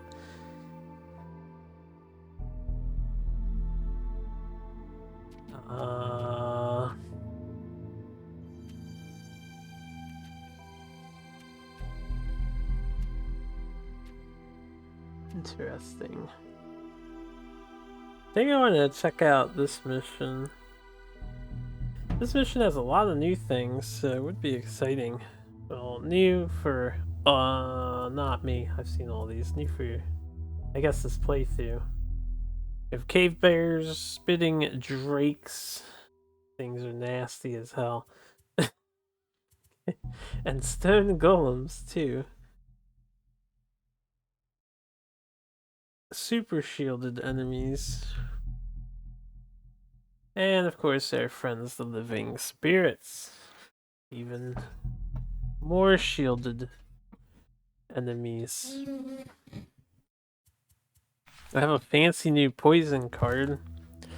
This should promote Mudbath, and this will be another one for him. I might just go for promotions, because I want to recreate characters and get more quests divvied out. This way we can see what all we're doing. Unfortunately, again, I don't know if I can do this quest. I don't want to risk fucking things up. I might not be able to do that one.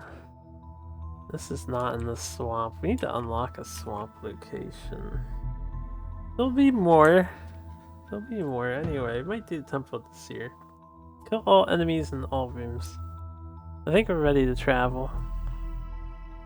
We'll use the main party. No cultists here, so I won't switch in Zim.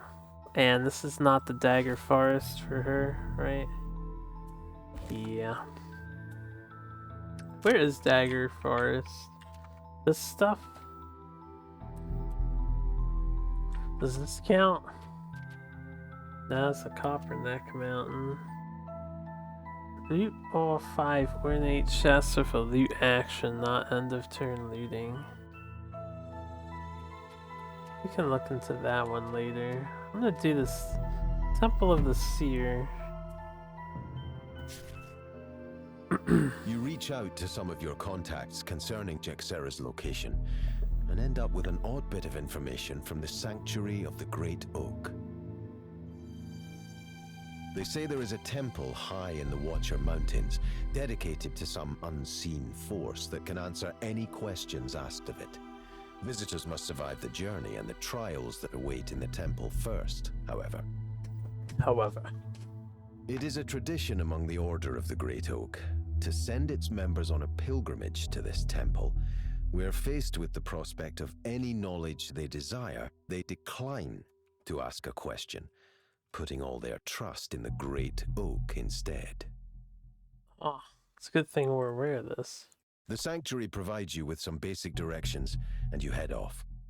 While your path is clear, the way is anything but easy.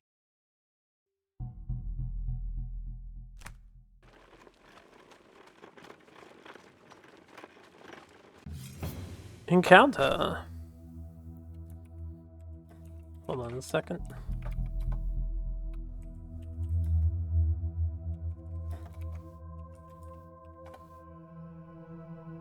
Not far outside Gloomhaven, you look up to see a large bird flying overhead. Here we go.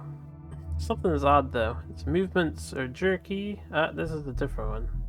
I know which one this is. There's smoke filling out of it, and you see it plunge into a sudden nose dive and crash to the ground off in the east. You rush to the scene and find a limping, suit-covered quattril kicking a giant winged contraption made of leather and metal. Curse this wretched thing, he yells in frustration. I thought I'd worked it out, and then I suddenly lost pressure in the piston chamber. Looks over at you. You there. Wonderful timing. Help me get this thing back into the air. There's no time to waste. You can do whatever he says or demand an explanation before you help in any way. I don't know if we can help him because you might need a quattro on the team, but I don't have that. I'm gonna demand an explanation. Nice. You force the quattro to slow down and talk to you, but his eyes keep darting around in a panic. Don't you understand? The world needs my technology now. I must perfect it. I will revolutionize everything. You agree that the power of flight is pretty great, but you convince the quattro that the world can wait a day for him to get some rest and organize his thoughts. You help him transport the broken machine back to town. We need one more prosperity. A validation prosperity. You risk falling to your death numerous times as you scale the cliff up to the temple. Braving the harsh winds and loose rocks, you finally reach the top and head through the threshold into a large open foyer. Foyer. I am afraid I cannot accept visitors at this time. A disembodied voice booms through the room. Please come back in 12 years. I may be able to accommodate you then. Before you can object, a group of massive stone constructs materialize before you. Yeah, we don't have time to wait 12 years. Jaxara's up to some stuff, and we have a hideout for her. Or the demons have a hideout for her anyway. 2 or less HP, cause a trap to be sprung or disarmed on your turn. Or one of my summons doing that. I'm gonna get the neutralizer. I don't know if this matters. We'll take Protector. Lay about. Gain 7 or fewer XP. Oh yeah, I have to edit my cards.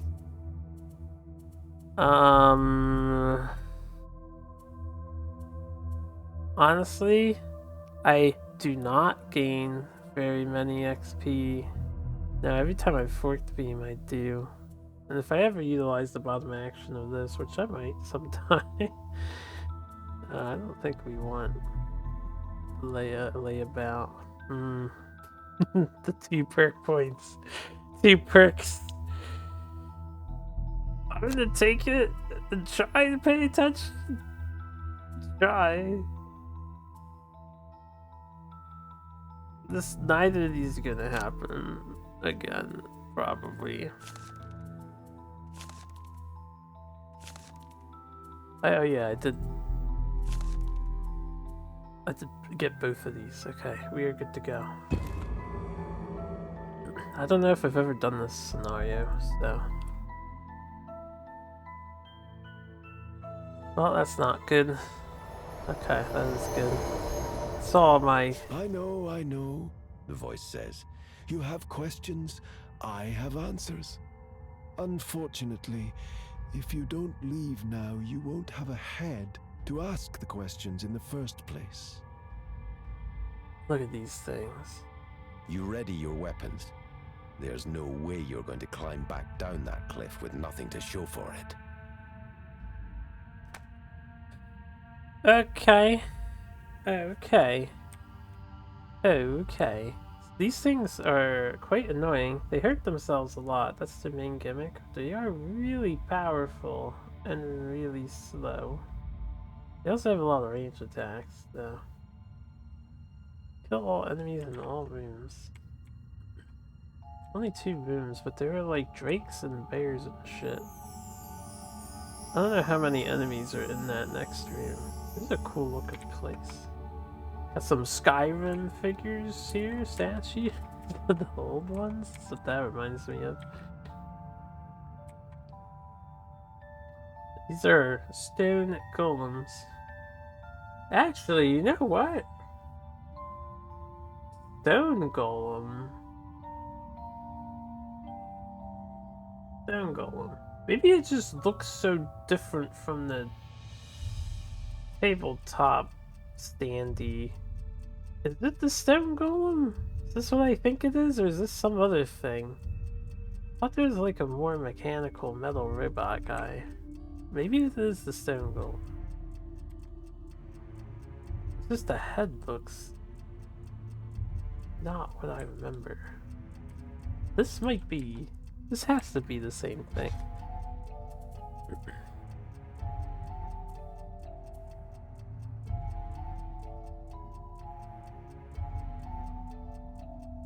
Alright, we're gonna do this correctly without fucking up. Ideally.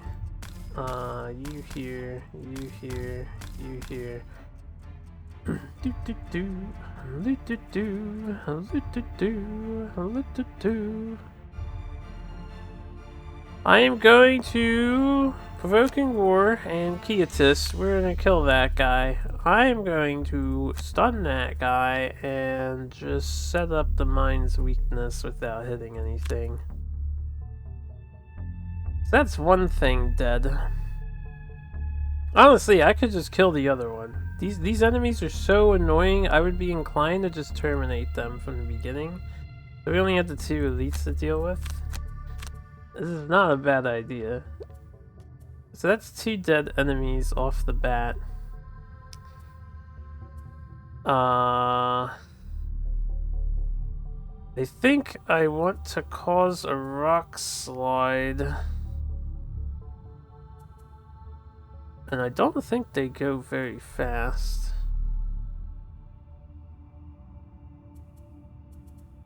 But I'm not sure how fast they go. I'm gonna do a cataclysm. I'll reposition to protect.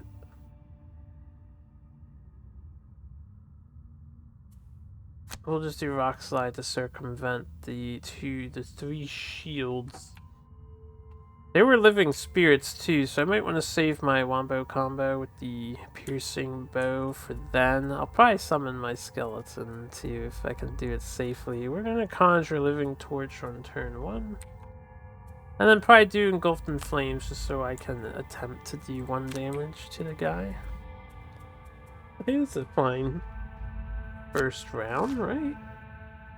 Move 4, attack 4, range 3, pull 2, immobilize. This is the enemy. They look different than what I would have imagined them. Yeah, we stun this guy.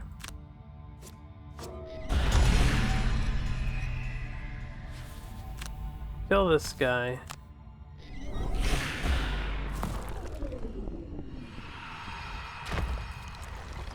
Skip attack. So we gain no XP for that.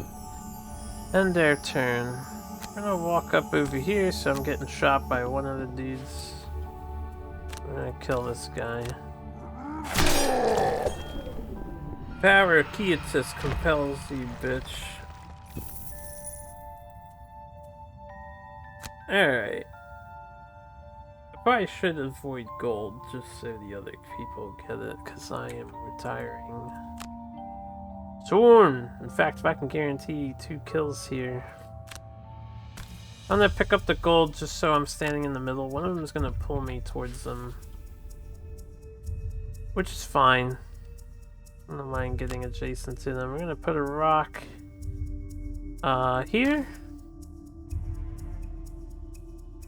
Here and here. So this thing can't get to her. And I can put my pet behind it. Actually, I'm gonna get pulled to it. Yeah, and then I can push it into the corner on the next turn.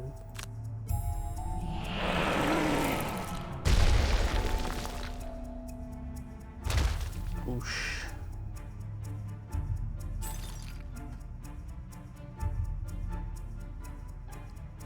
They should attack the closer things, right? I should be allowed to do this. I doubt it's gonna help me very much. They're shielded, but you never know. You get the chip damage in, it's good stuff. Ooh, that was a cool animation.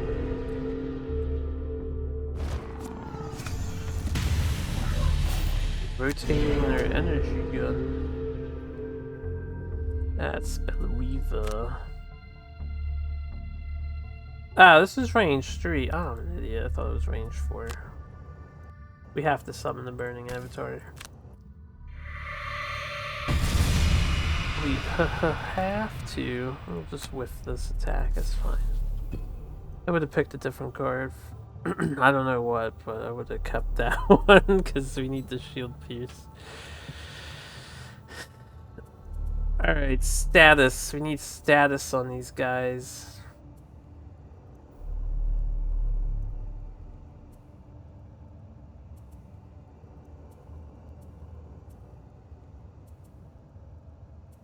I do have ice, so I'm gonna stun this dude with her. I'll do forked beam so I can get a little closer with cold fire. Do a stun. I will...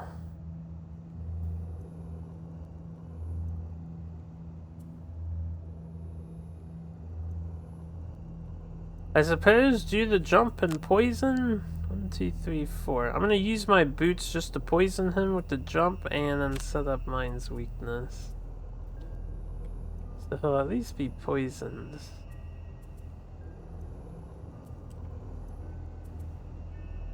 This would be a nice double attack to have on the following turn, but that's okay. I can poison with my dagger and then keep this for after.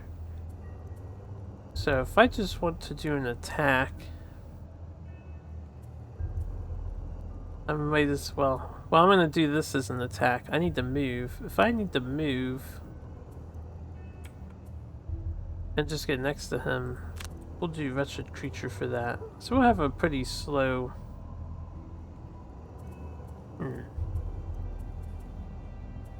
If we have a slow turn, I don't need to poison him right away. I'll do a classic Wall of Doom plus Trample to pierce this guy, and Cragheart is going to do a Rumbling Advance with Heaving Swing.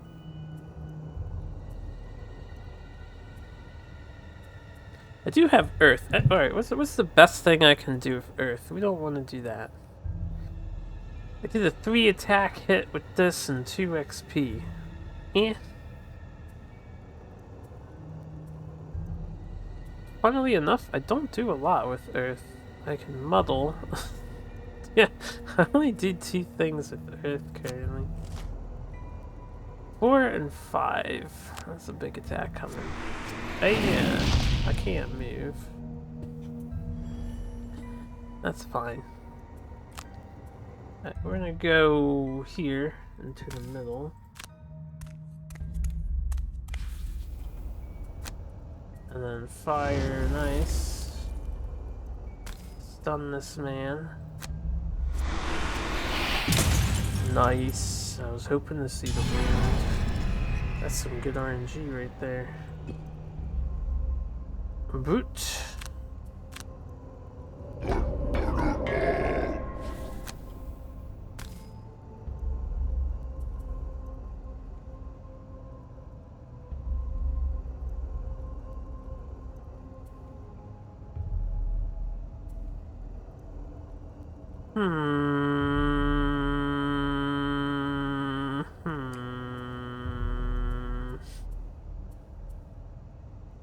I should set up a triple stun in the next room.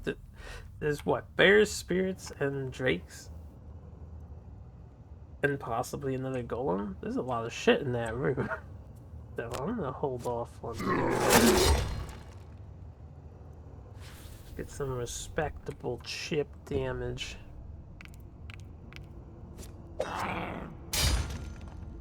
Nice job, Skelly boy. You are the bestest ever. I'm gonna do this. I think it's worth.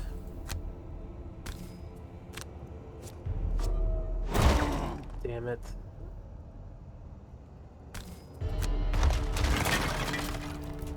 Chip damage this thing. Golems are really annoying. Ow. The +1 though. Ah, yes. Now I have to use my boots.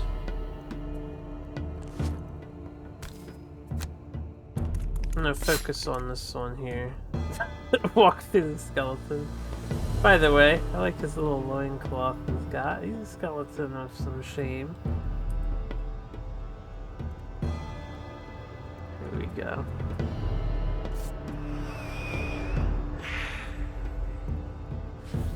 I don't know why he makes that animation afterwards. Poisonous man.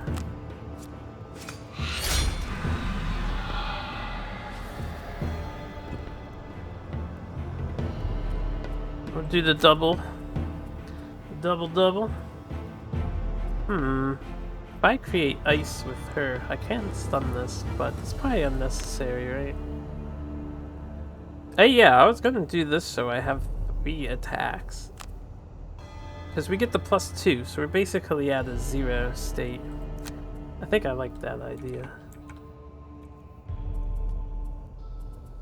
We're at a 0 on his shields. I have rolling modifiers. We have a very strong modifier deck. As for me, I potentially want to attempt to snipe this guy.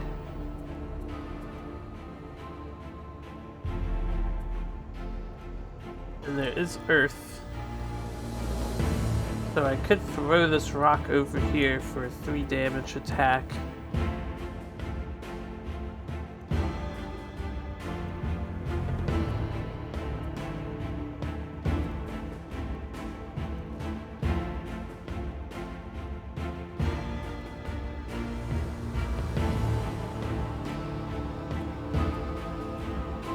I might do that. And I can try, you know what, we're gonna do that. I'm gonna try the +2 to melee, because I think that counts as a melee attack. The rock. I'm really not 100% sure on that.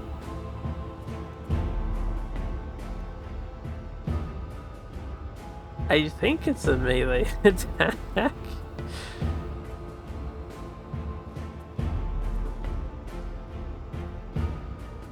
For us, I can heal the brute, I guess. I'm just gonna try to chip an enemy. I can summon the Mystic Ally now too. Get another person cycling through her card deck. That's the power of ranged dudes.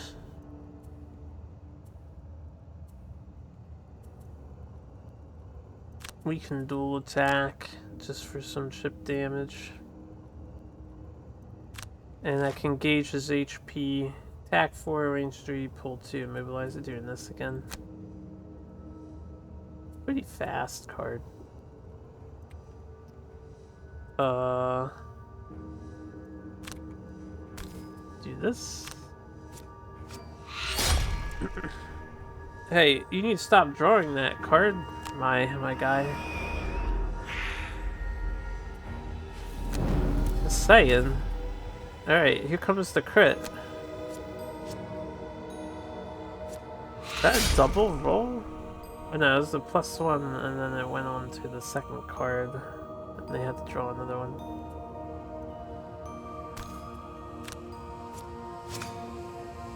Ooh, that's good shit.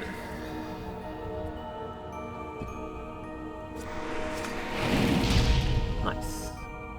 Chip damage. A little bit of chip. A lot of bit of chip.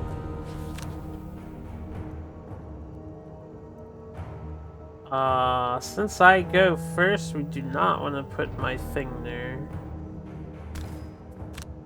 I go before a crag part, so he would have killed it. I think I don't use anything. We just end.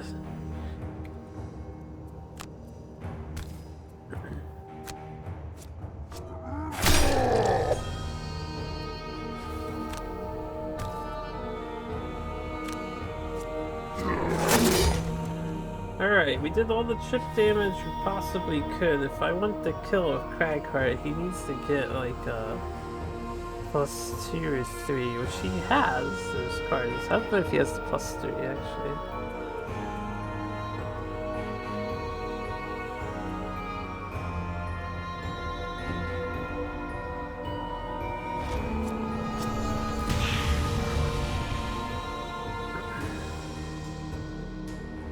good thing the -1 was applied.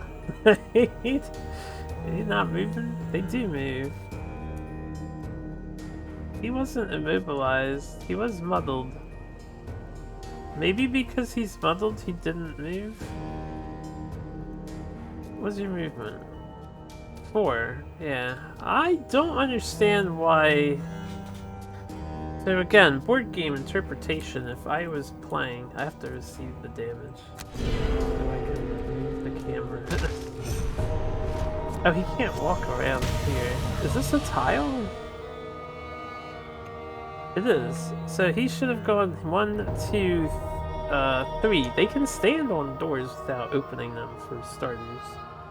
And then he wouldn't be in disadvantage. Alternatively, you could have done 1, 2, 3, 4, gone here, and then not be in disadvantage.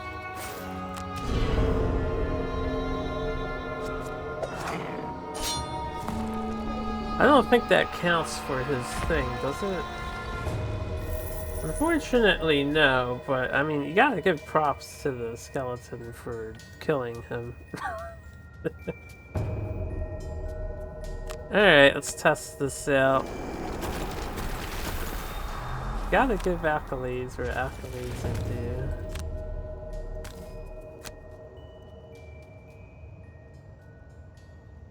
Attack is at 0. That means that the +2 to melee does not apply to this. This counts as a ranged attack. Because we should be at 2 at the moment.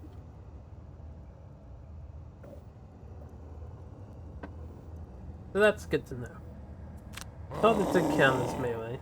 It counts as ranged.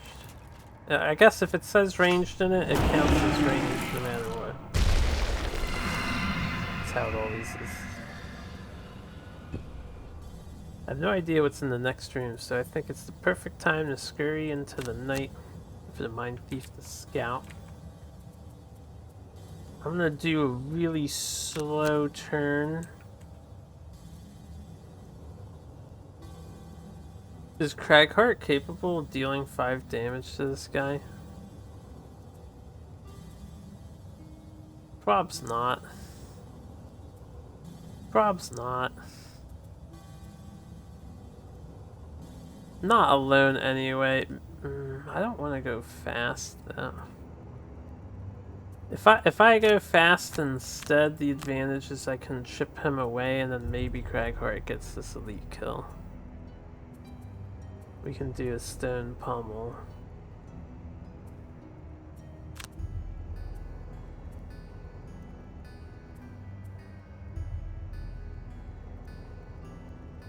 And possibly this. Although, this would never do damage to him, so...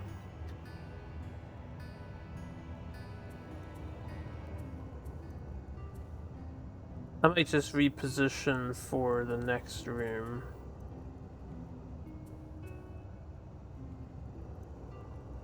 And we probably will want a dirt tornado in the next room. I'll just use sentient growth to reposition. As for me, I'll do a slow fatal advance. 1, 2, 3, 4.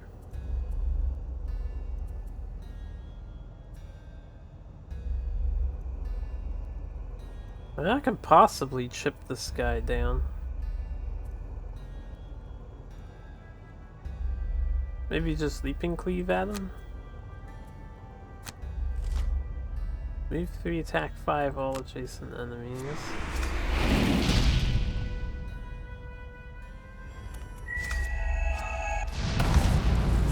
That's good shit. I think Craghart can get that if he's lucky.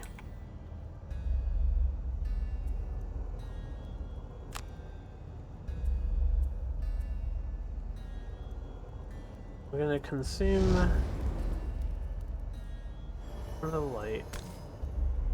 Ideally, I won't kill. What's in my deck? I get a +1, I do 1 damage. Which is what we want. I do have a +2 ice and 2 ×2s.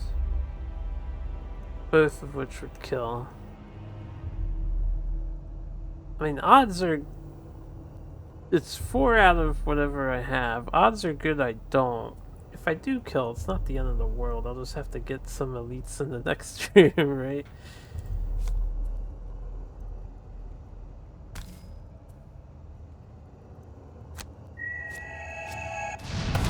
Good. And I'm gonna pick up some... I'll pick up this gold because I don't want to be next to the door. What's in there? Yeah, this Drake's in there. They have ranged attack. That is probably my biggest concern. The bears are kind of nasty too, I suppose.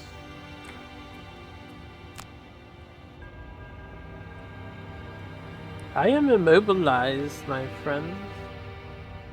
I am immobilized. I am not opening the door. Alright, we'll spend an entire round like resting and just going through our first set of cards. Please kill. Probably should power potion this. If I get a -1 on the power potion, that's 4 to 3. I don't do any damage. So it doesn't matter. If I get the -1, I fail anyway. We have not used any of our +1s except for one. Come on, +1. +1, Hypu. ×2, Hypu. Excellent. Who wants heals?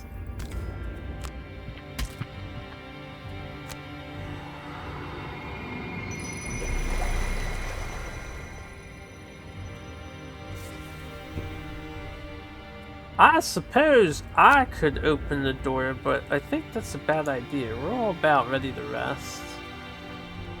I'm just gonna tell everyone to rest, or sacrifice a single turn. So I'm gonna get near the door.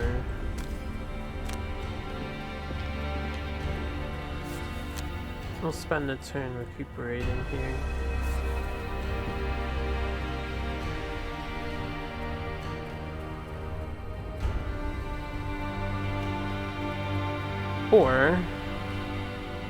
Or I do open the door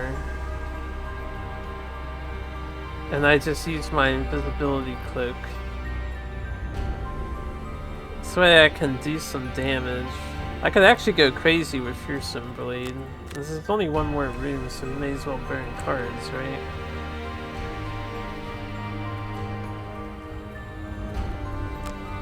We can long rest.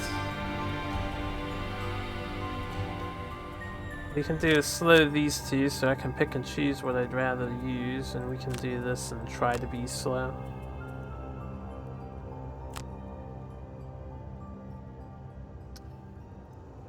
Alright, let's do it. I'm just gonna use the bottom action of Fearsome Blade. What if there's traps I want to push into? Did I use the bottom action of Frigid?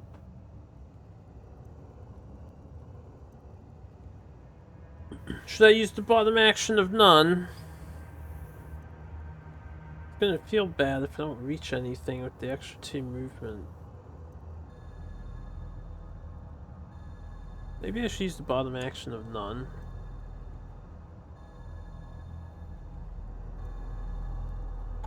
For this round.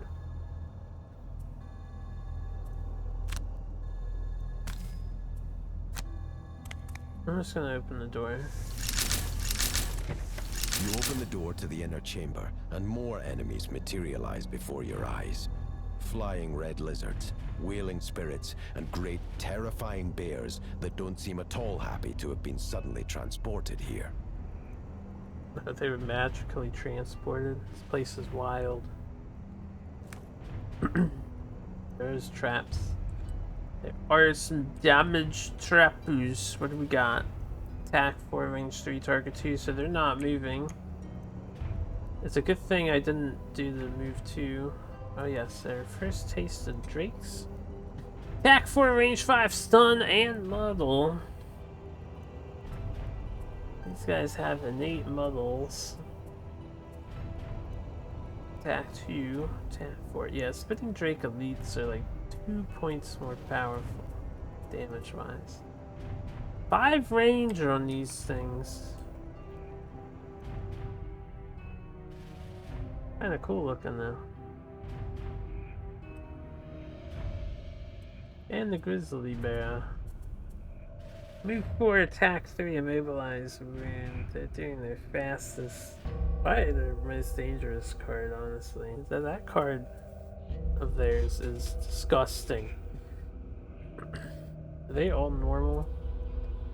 No, there's an elite.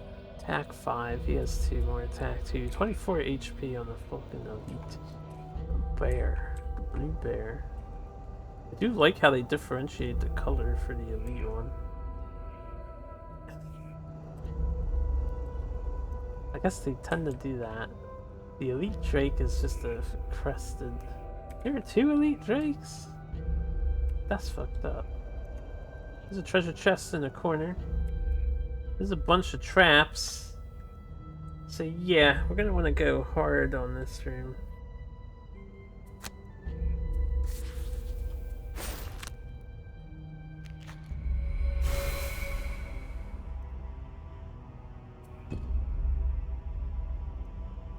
It might have been better if I didn't block the door in hindsight, so that they would come closer. 2, 3, 4, 5.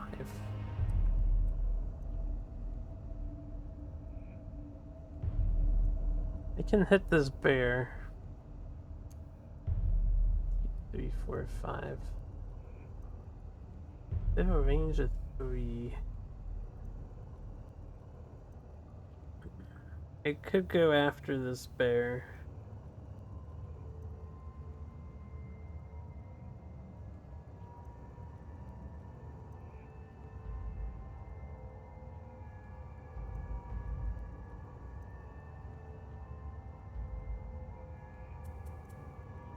And then Cragheart could come in and chuck Boulder at something. I guess also the bear. Or I could chuck it at this spirit and I might get damage on these 2 spirits. I could Dirt Tornado the 3 spirits, but I probably won't hurt them.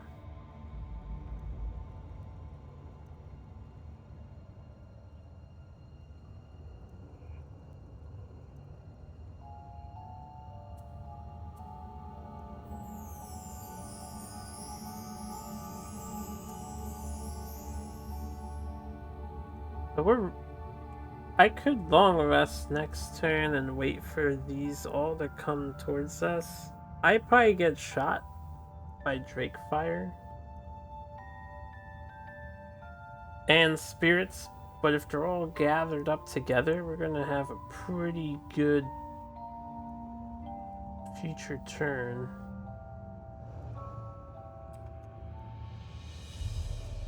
These count as obstacles. There's some statues around.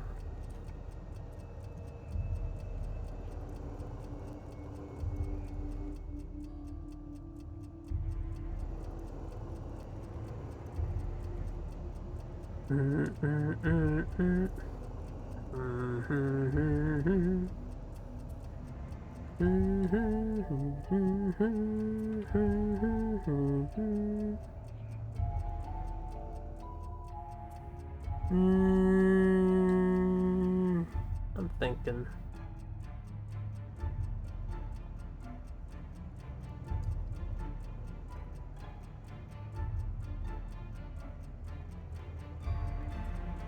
So my skeleton and spirits will be charging bravely forth.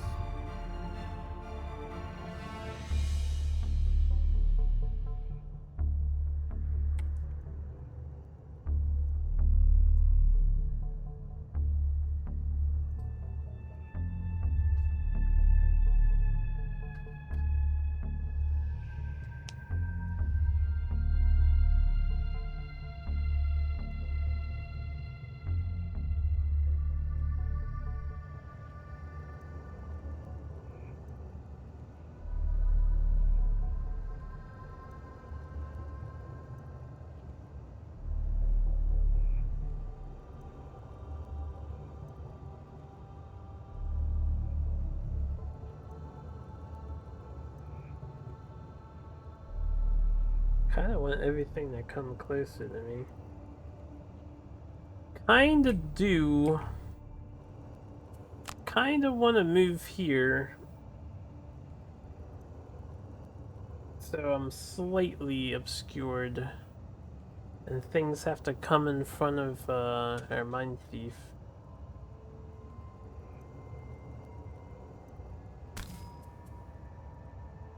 So we're gonna do this.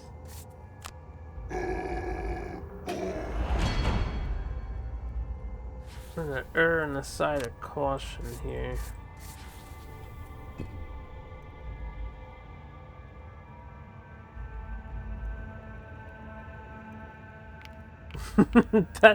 that skeleton is gonna die, but at the same time, he's going to bait a bear into range as well.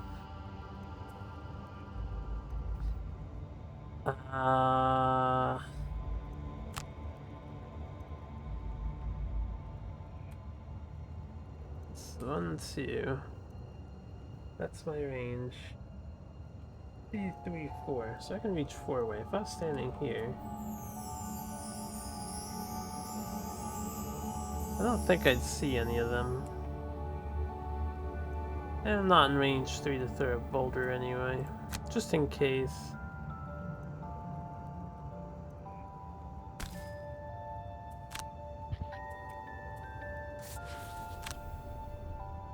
I am in range for one of them. We can muddle him.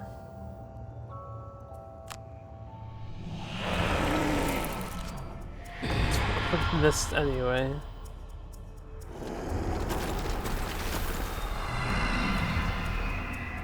Oh, yes, a doomed compass play. I want the elite bear to just walk into a trap. So that'll be fun later. It's at least 7 damage taken care of. I think it's 3 movement.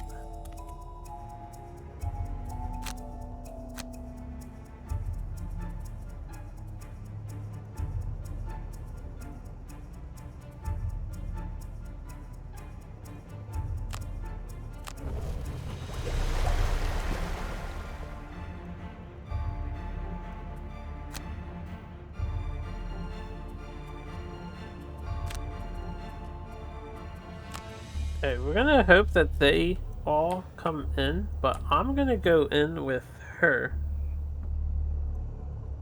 And turn invisible. And I think I want to go slow so that maybe my pets don't go too far. I think they both can't get in. The skeleton can get in. There's nothing I can do about that guy. But I'm gonna reviving ether 1, 2, 3, 4, 5, 6. Probably walk over here. And 1, 2, 3 is their best range. I guess I forked beam and just hit 2 things. There's no elements made currently for me to benefit. I think that's what we do. Spirits are approaching, drakes are rapidly approaching, so maybe I'll hit some drakes. I think the drakes need to die immediately. Cave bears are standing and attacking.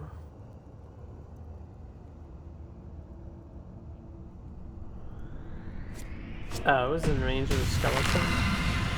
Somehow the skeleton lived. What's the range of this attack? 4? 4? Yes, come closer.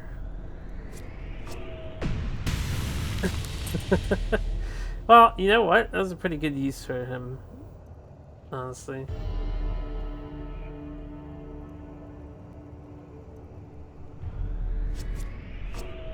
And it's nice that he's taking this as well.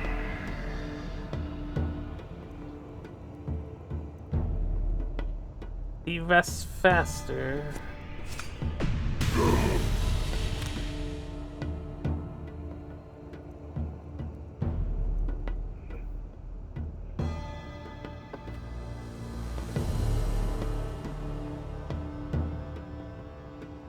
Ow.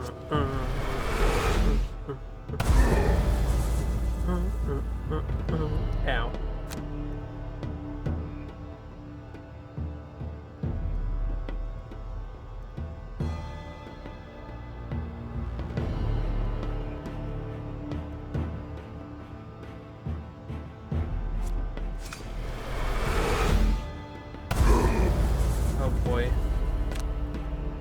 Someone's gotta suffer the damage. I might want a Wall of Doom in here. We're gonna go crazy with our cards. And I do want the instant kill, and a triple stun would be nice for a single turn, so... Spare Dagger? And Provoking War, even though these are my faster cards, might be worth sacking.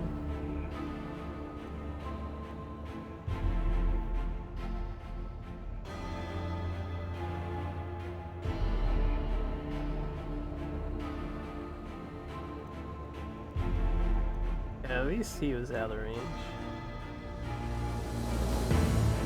It's like you can see the game thinking.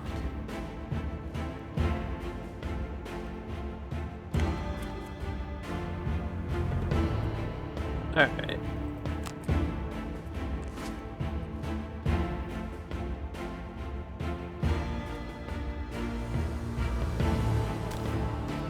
We do want to stand here. It'll block off the bears for the next turn.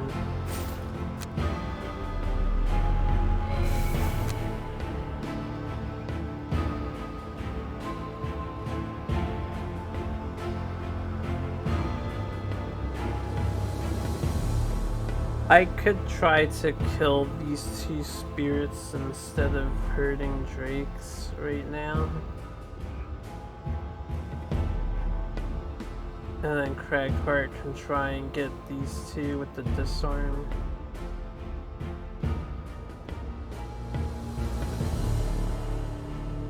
Craghart can get a pretty good dirt tornado, though. I'm gonna hold off. We'll hit the two elite drakes. They are a huge problem.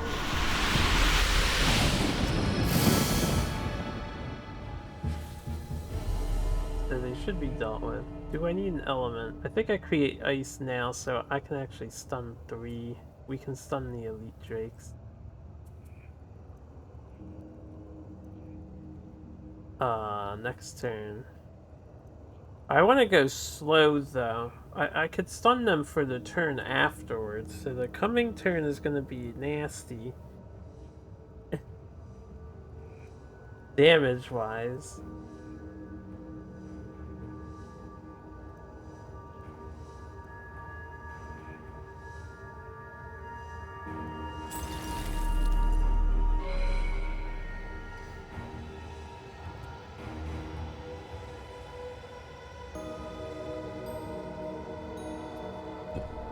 I might go fast, just to stun fast. It might be worth it.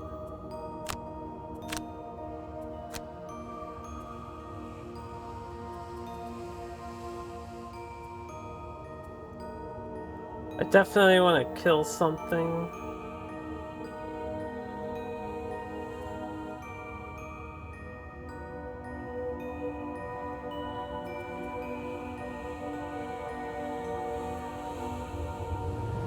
And we're definitely gonna want to trample.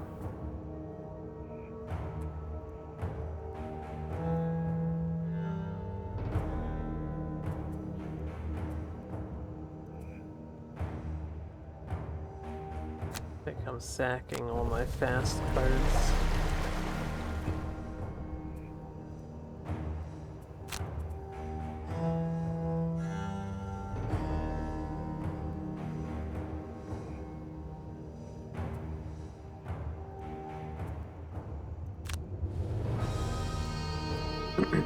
Oh, we have a really good cataclysm set up. I just need to conjure forth some earth, and I can do that with the girl.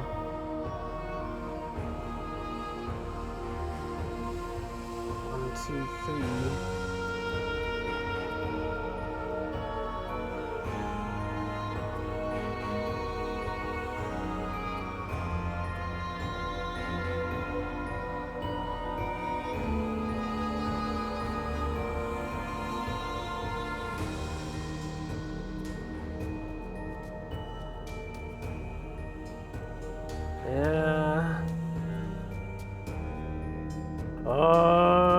Options. A nice strong 6-attack cataclysm could be huge.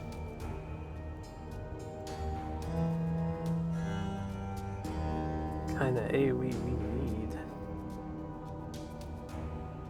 I think clear the way is gonna be the least useful.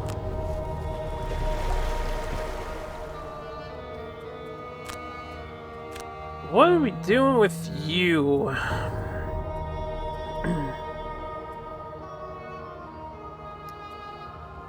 What are we doing with you? I don't know if we're gonna have time to summon the rat. Because this room is filled with so much stuff, and we need to get rid of most of it. Like, now.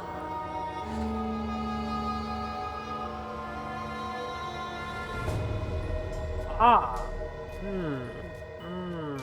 Well...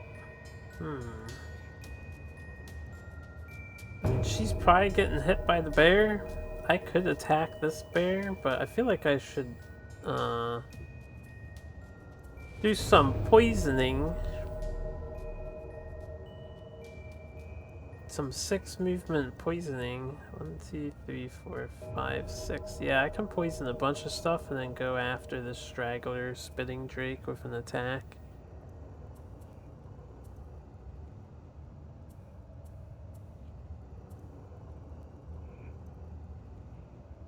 Maybe even perverse edge. Just no, I want this set up. I'm gonna get rid of the rat. Okay. Plays. We need to make them. We need to make them. Plays need to be made.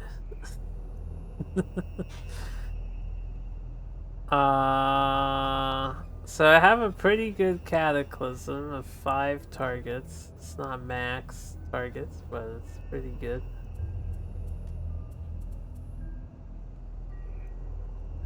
The main thing we want to do is hurt the elites. I can get poison assigned onto our 2 problems over here for later.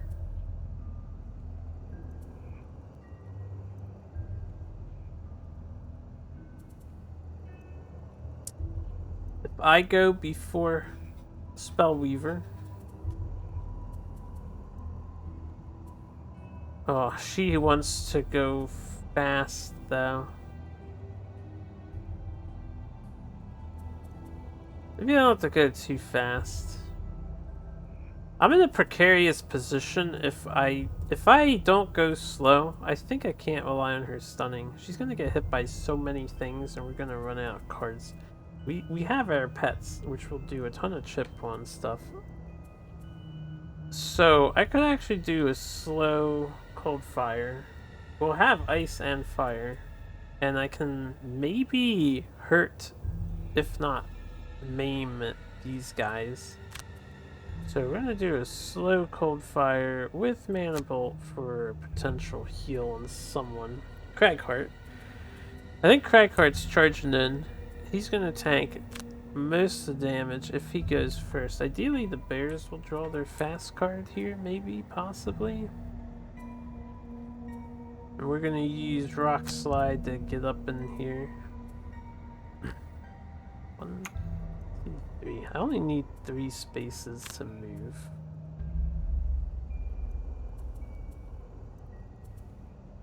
Dirt Tornado could be really handy on the following turn as well.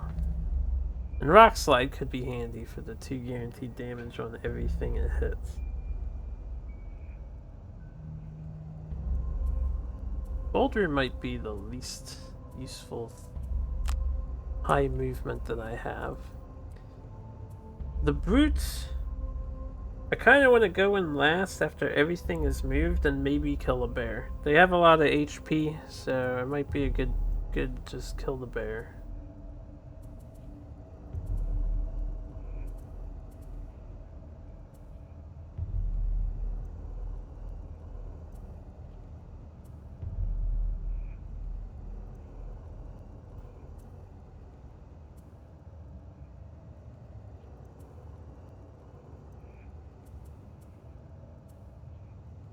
So I'm gonna need to move at least 3. I'll use Quietus's move. We'll do Fatal Quietus. 40, and if the bears go slow, we can kill 1 bear. And then as for me, I'm thinking I want to poison all these guys, and then I attack. I should position myself to hit 2 things. What is the best way to do this? 1, 2, 3, 4, 5, 6. I guess I could just stay next to the spirits, and then I could use my axe to... I could do a frigid apparition on them, just to damage the spirits instead of the drake.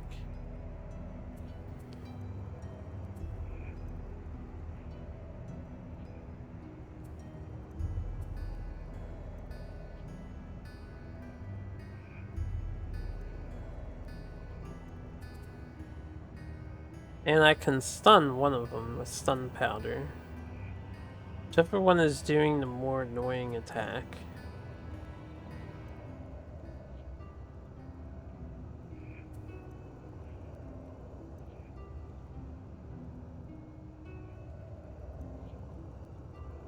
I might want to change for targets if I do that.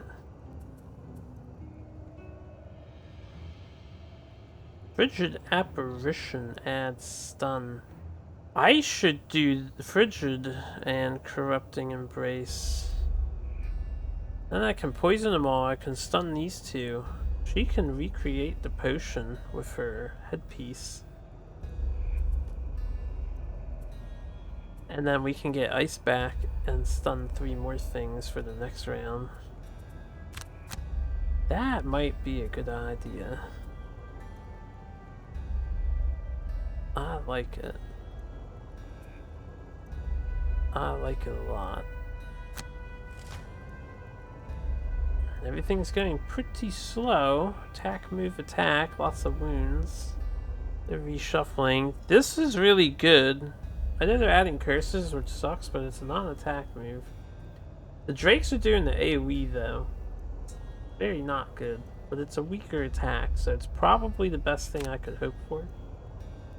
Considering the circumstances, we got really good card draws here. Am I seriously first? I'm first. That is not what I expected. Alright, we're doing this. Oh yeah, she didn't go first, so I can't buff this Cataclysm.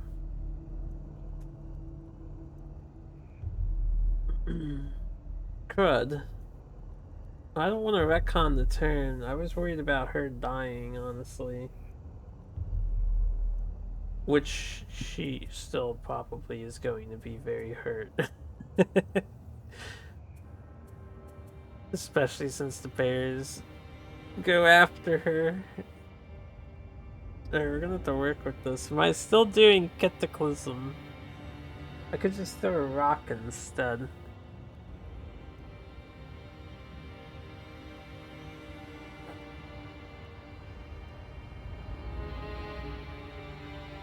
Throw a rock at the elite drake. Save Cataclysm for later.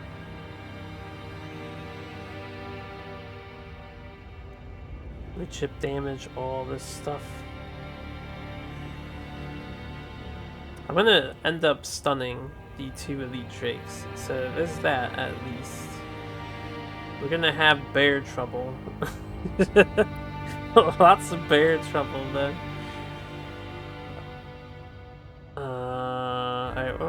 He's doing his thing. We're killing 1 bear.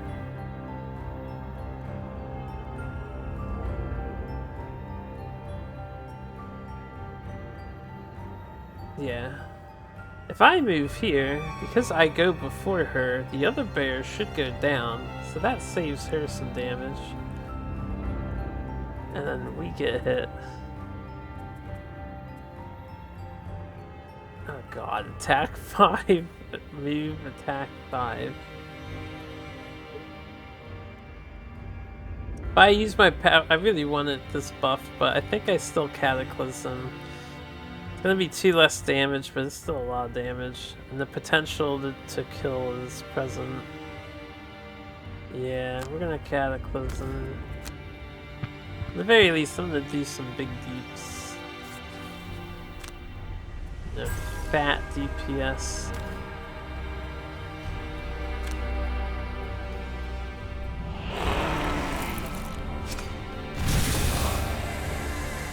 Really wish I didn't critically miss, but we killed one Wraith.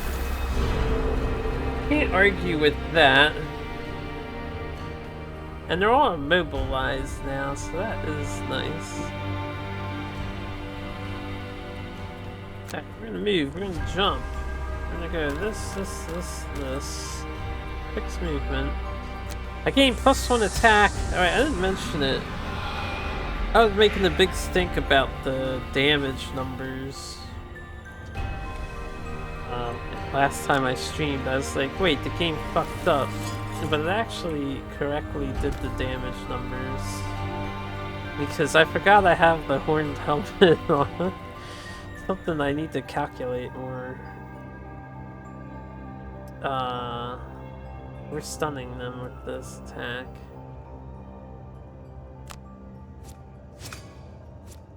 Oh, hells yes! Murder that bitch! Rolling +1 modifiers. It really doesn't get much better than that. Should I get a card back?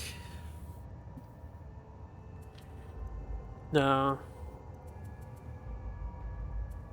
We'll be alright. We'll be alright. What a good turn this has been. We're gonna come over here, say hi to this bear, stab it in the face. 17 damage.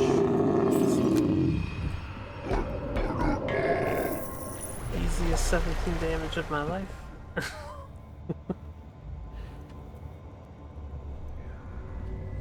His curses are gonna screw me on the following turns.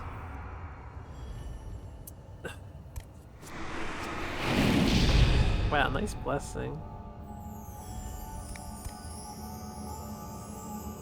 Alright. I've gained a lot of XP, apparently. It would be nice to not gain more XP. So we're sticking with the plan. I guess since these guys are basically dead...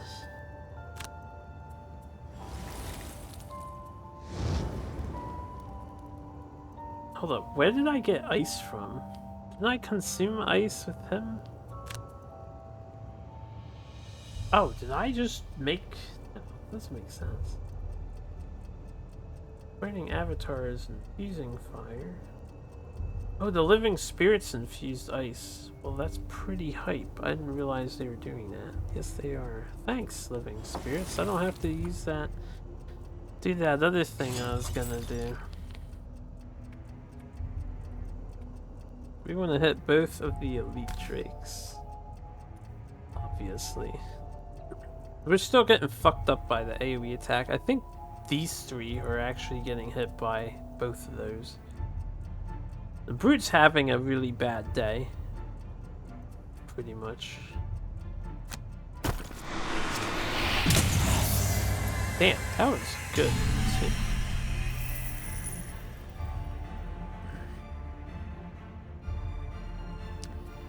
If I want a turn next turn, I probably honestly want Forked Beam back just so we can go fast and try and ping off the Drake. Actually, I want Cragheart to kill these.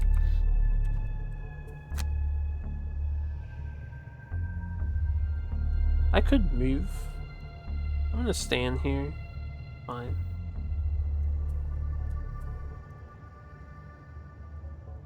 So I don't have to short rest next turn. I am gonna get a card back. I think Cold Fire actually. So I can set it up again. Change my mind.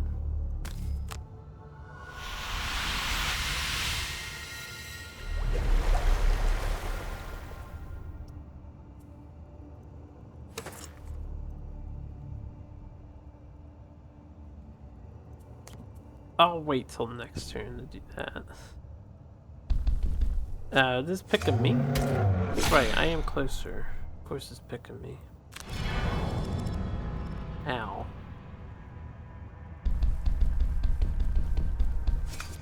I don't really understand. Oh, you avoid a trap. I do understand.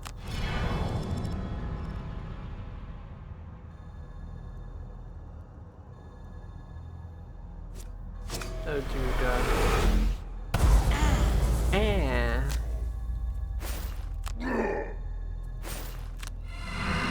That wasn't too bad. Those were very good rolls. Really? I guess he was the closest. Yeah, he has to pick the closest and then include the closest in. So that's not nearly as bad as I had feared it would be.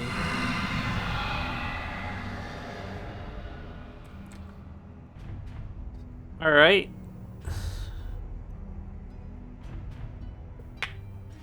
I am poisoned. We're all poisoned and hurt tremendously. So, Spellweaver's gonna go as fast as she can and do her thing.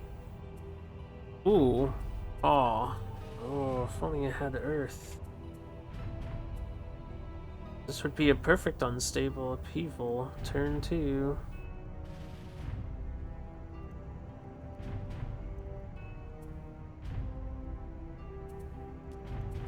I almost think, even though I brought that card back, and even if I sacrifice Reviving Ether on a short rest, I actually short rest and get Mana Bolt. So I can do an unstable upheaval right now can probably take out most of this. So I'm thinking I want to do that. And it counts as a melee attack. So I can buff it with Forceful Storm. And this idea sounds brilliant. So we're in a short rest. And I'm going to actually sacrifice Reviving Ether despite everything in my brain telling me not to do that. Since I'm not setting up Cold Fire, but I'm setting up Earth instead, we'll just do, we'll do Fork Beam. Hit both bears. We're gonna Unstable and Forceful. We're going to do what?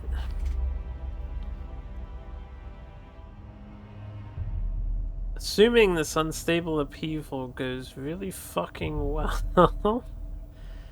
That's a good turn to Fearsome Blade. I'm gonna double attack and just burn my best cards. Also, I'm gonna head towards the treasure chest. We need to leave one thing alive. I don't think I'm gonna kill this bear. I'm gonna put this one on a trap.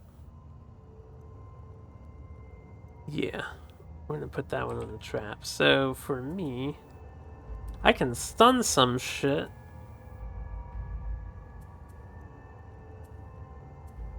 I guess I'll Skirmishing Maneuver, and I could waste my trample now.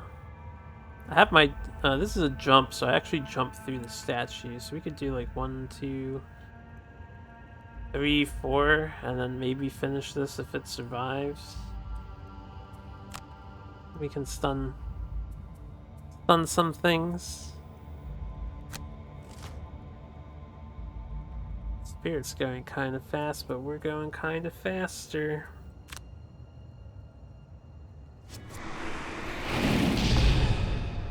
Yeah, get him, Burning Avatar. What?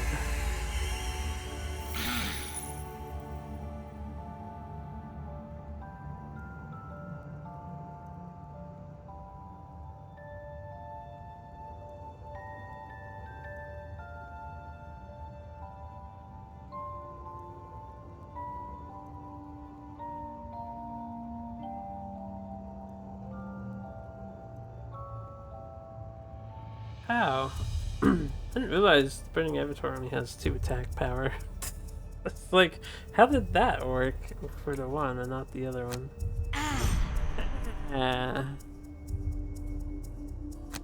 Alright. We're just gonna chip damage the bears. I'm gonna move to here. I can't go there. I'm gonna move here.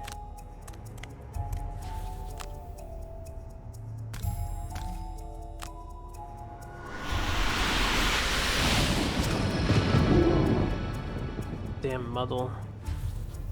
Ruining my plans.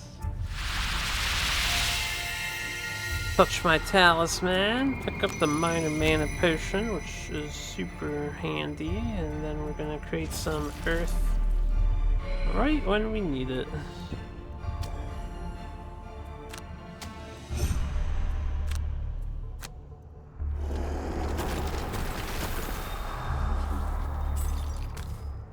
Move this guy over. Yeah, since I'm moving him, the trample's gonna be not as good, but I don't want that damage. Oh, hell yes. It sucks that I was muddled. Could you imagine this if I was not muddled right now? A cure potion might be worth utilizing. Still, I can't complain with those results, right?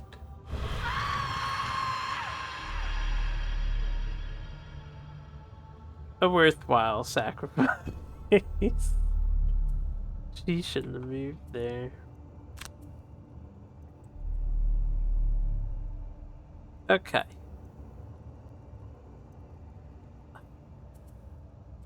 I'm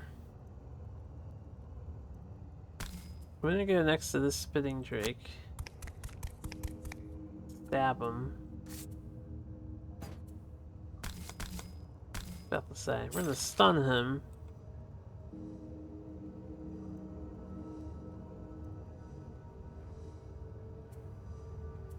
Actually, I'm gonna shoot the bear and stun the bear and poison the bear.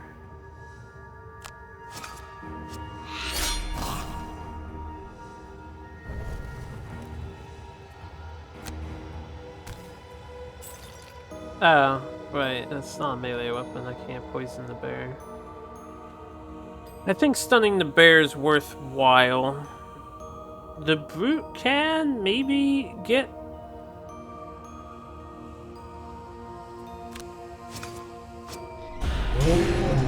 That's fine. It sucks, but that's fine.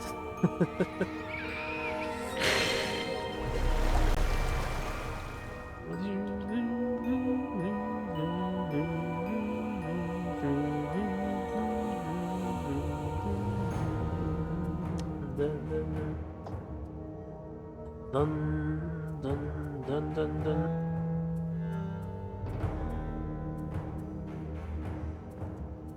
I'm gonna get back that poison card. Corrupting Embrace. So nice. We may as well heal through.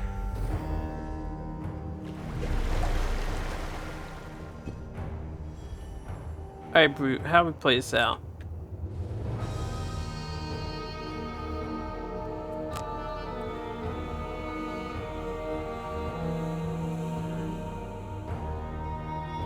This bear's stunned. I could actually go over here and try and get the other bear. I think the bear's attack is worse.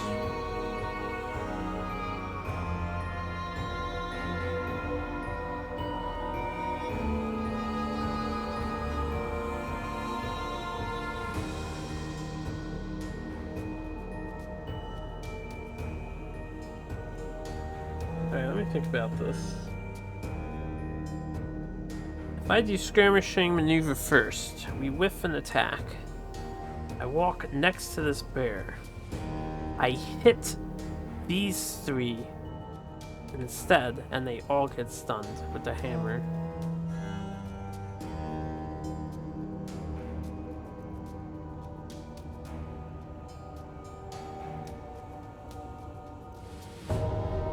This man killed one elite. He only needs one more. No, didn't I kill the thing here? I actually am going. I'm done with my personal quest.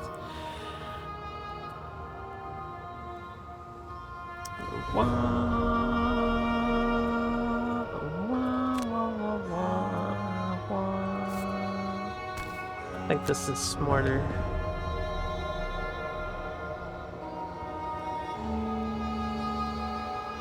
I'm gonna hit this Drake because it would be.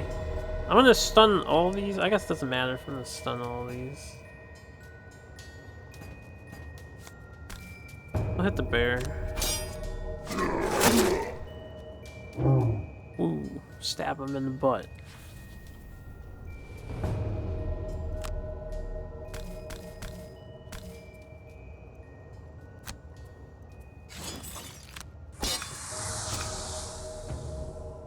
Nice.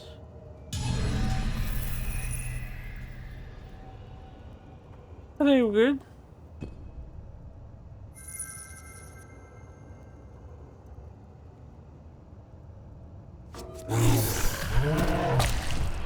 Just take that. And that. It's a good thing we have so much HP. God, that hurts so bad. Nice miss, nerd. Alright, I just need to get this treasure chest, and we need to kill the rest of this stuff.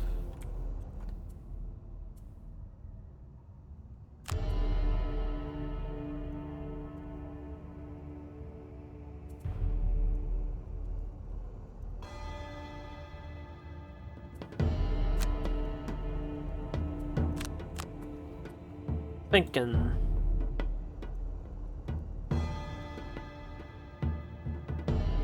Can't do both.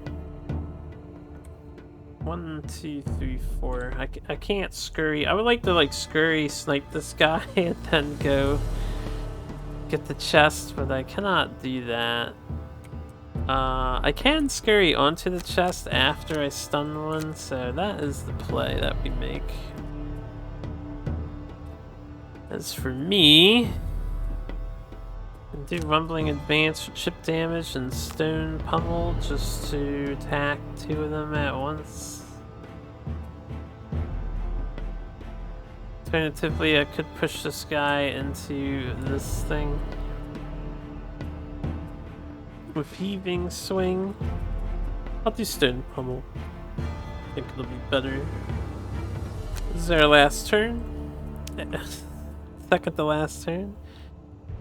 And I can do a rather sick brute force if I go first. I probably should have got a fast initiative card out.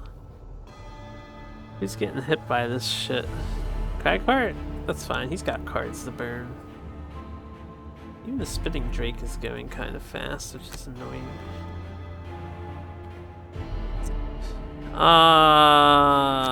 I can only stun this drake.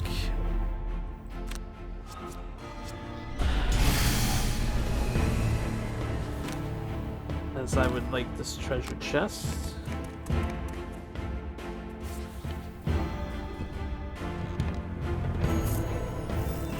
10 XP. Not worth. We're gonna be retiring, so that chest is not important.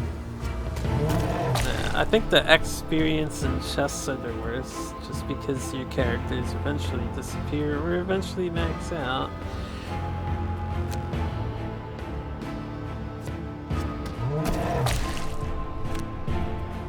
Burn dirt tornado.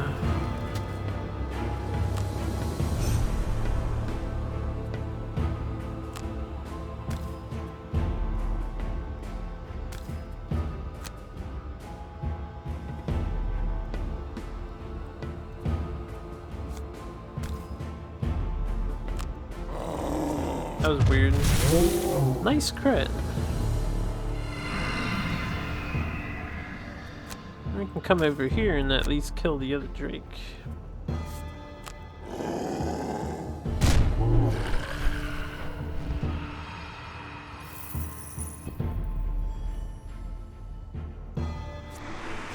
I gained exactly 7 experience? You have to be kidding me. Yeah.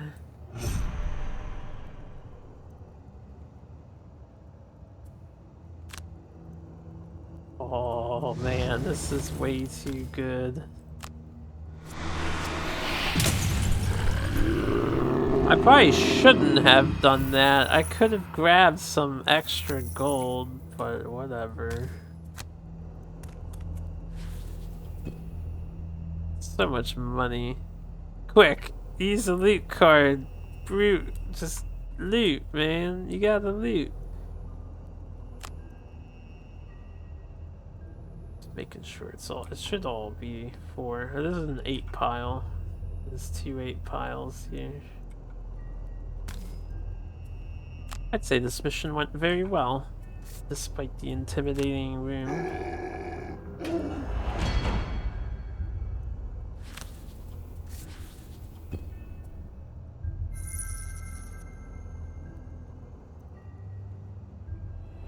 Very good. As the last of the creatures falls, the temple becomes eerily silent.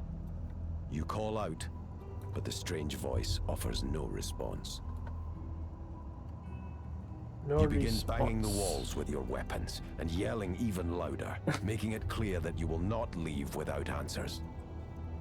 Boy, aren't we just the best? Enough!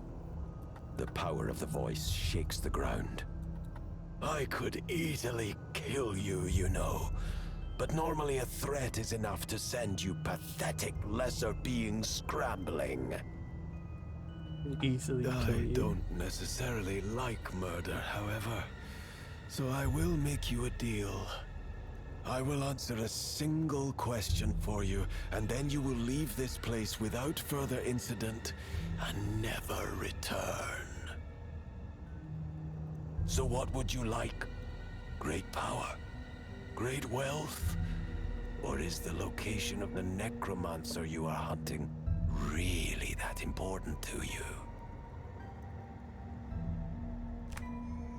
Wah, wah, wah, wah, wah. Never fast healer in insane difficulty. Oh yeah, new perk point. Or new perk slot. We're setting records in every match. I don't think these are permanent records anymore. I'm not sure. Are you telling me Craighart has never killed 5 things and Spellweaver? Really? I don't know. Maybe they are permanent records. The brute did 5 healing. Ow. How did I heal 2 extra HP?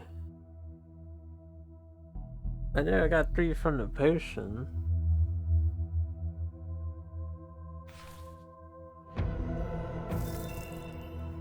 Ba ba ba.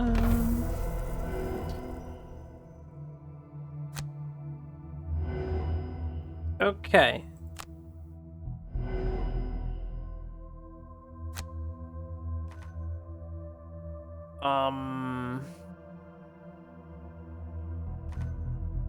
I don't know how this is gonna work. We seem to have 3 new things. Personal quest completed. I do not want to announce retirement.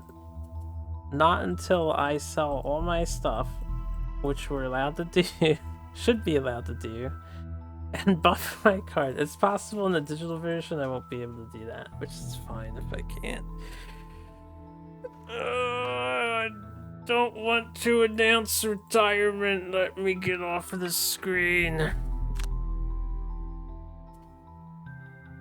Let's see what happens.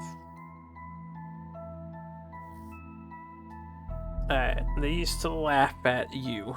The little guy. The oddball. There's no reading for this. The one they looked down on. Called names. No one thought you could have battled the creatures you did. That behemoths would ever fall at your whim. The arrogant have paid for their crimes. You've proven the Gloomhaven that small can be mighty. And now you can return to your life, knowing none would dare insult you again. Something tells you, though, that you won't be the last of the short, strange-looking warriors in this city. So, Craghart was a runt. I don't remember if the personal quests actually have this kind of flavor text for when you complete them. This might be original to digital, or I don't remember where you see that. It's not on the back side of the card.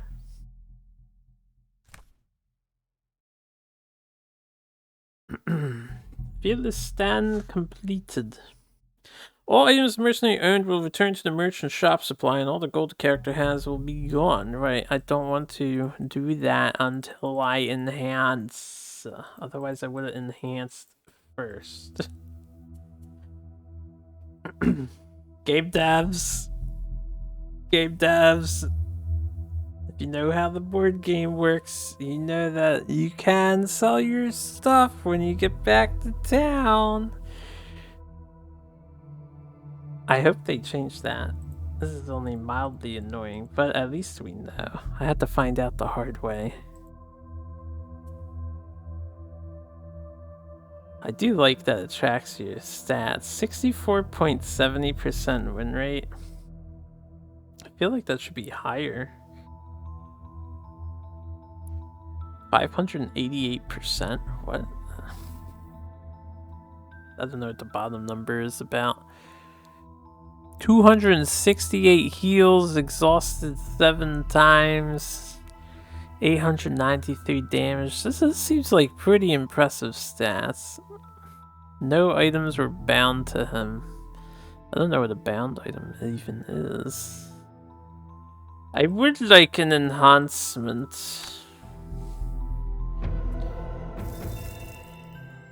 Mudbath has retired. We've unlocked a new thing. Oh, and we did hit tier 3. This is exciting news. So that worked out a little bit. Get the Amulet of Life, which I almost never utilize. Long Spear. It's pretty good. Chainmail. Pretty good. And a Major Healing Potion. Pretty good. Jagged Sword. I don't remember what that does. The Moon Earring is... I forget what that does. We have +1 enchantment point each.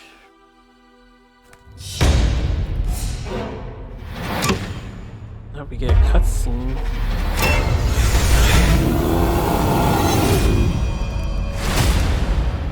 That's right, Beast Tyrant. After a phlegmatic farewell with one of the band's most determined mercenaries, you find yourself wondering if others may have shaped Gloomhaven's future, only to leave the city.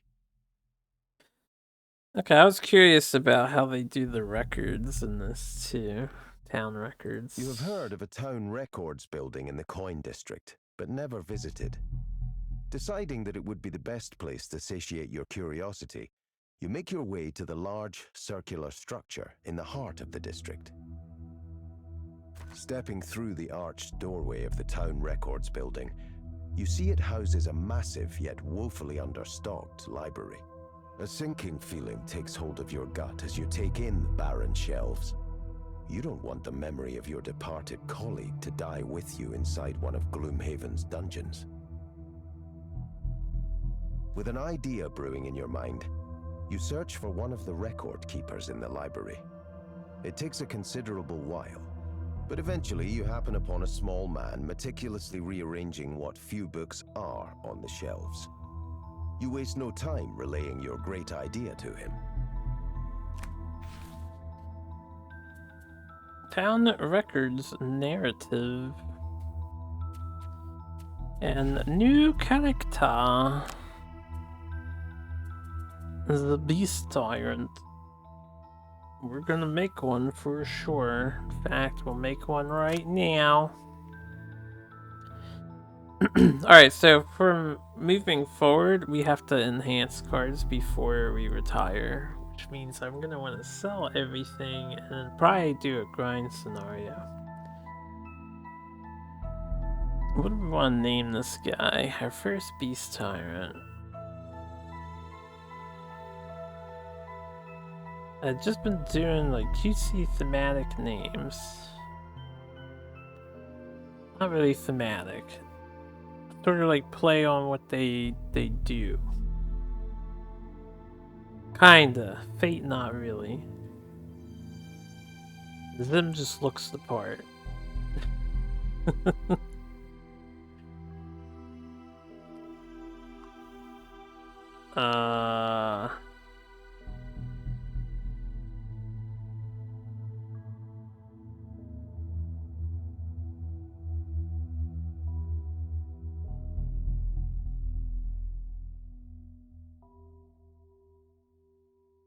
I don't know what I want to call him.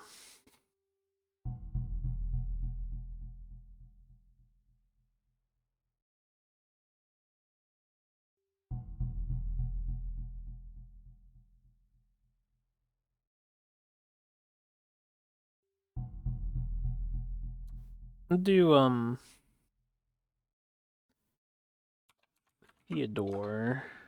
He doesn't look like a Theodore, but he's a Theodore now. Vengeance! Complete 4 scenarios in Gloomhaven.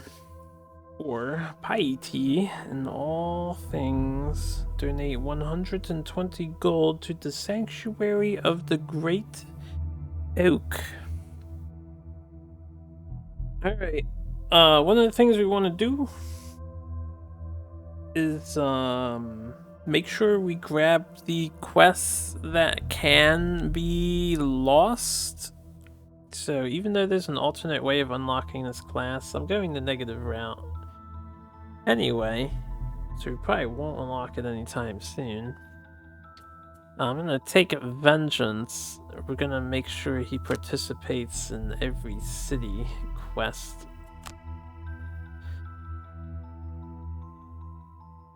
I think someone else is working on...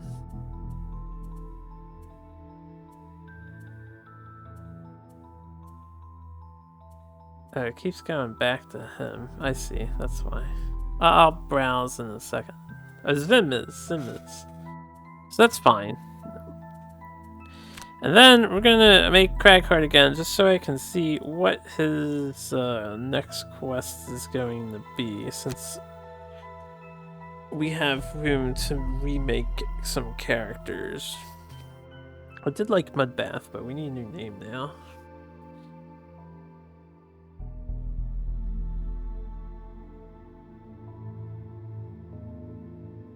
I'm gonna make this one...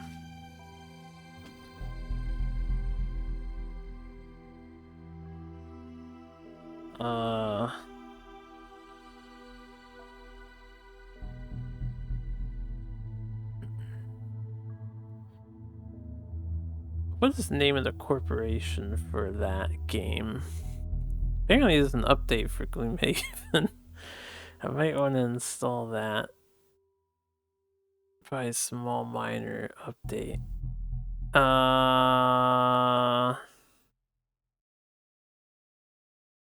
Where's that game at?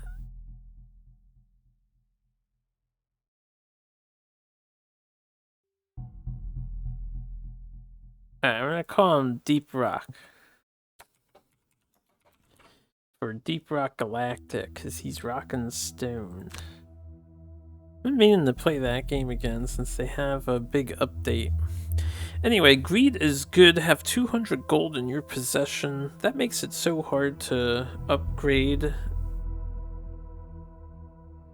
I mean, it's really easy to enchant with that one, technically, but now in the digital version, it's going to be impossible to enchant a card with that, unless I want to do it first and then get a whole extra 200 bucks. You know what? I can unlock that very, very, very quickly if I really want to, because we did get the best grinding level the entire game for money farming.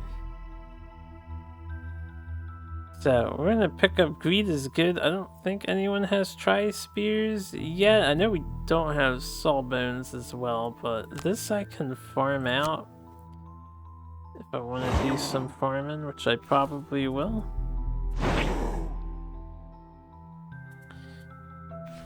Okay. Before I build him up and look at his cards and stuff, we have 2 vermlings with us. Let's tag out to Fate. Just so the scoundrel's with us. She's level 3 now, right? I have to go over everybody. I'm gonna do the city encounter and get it out of the way.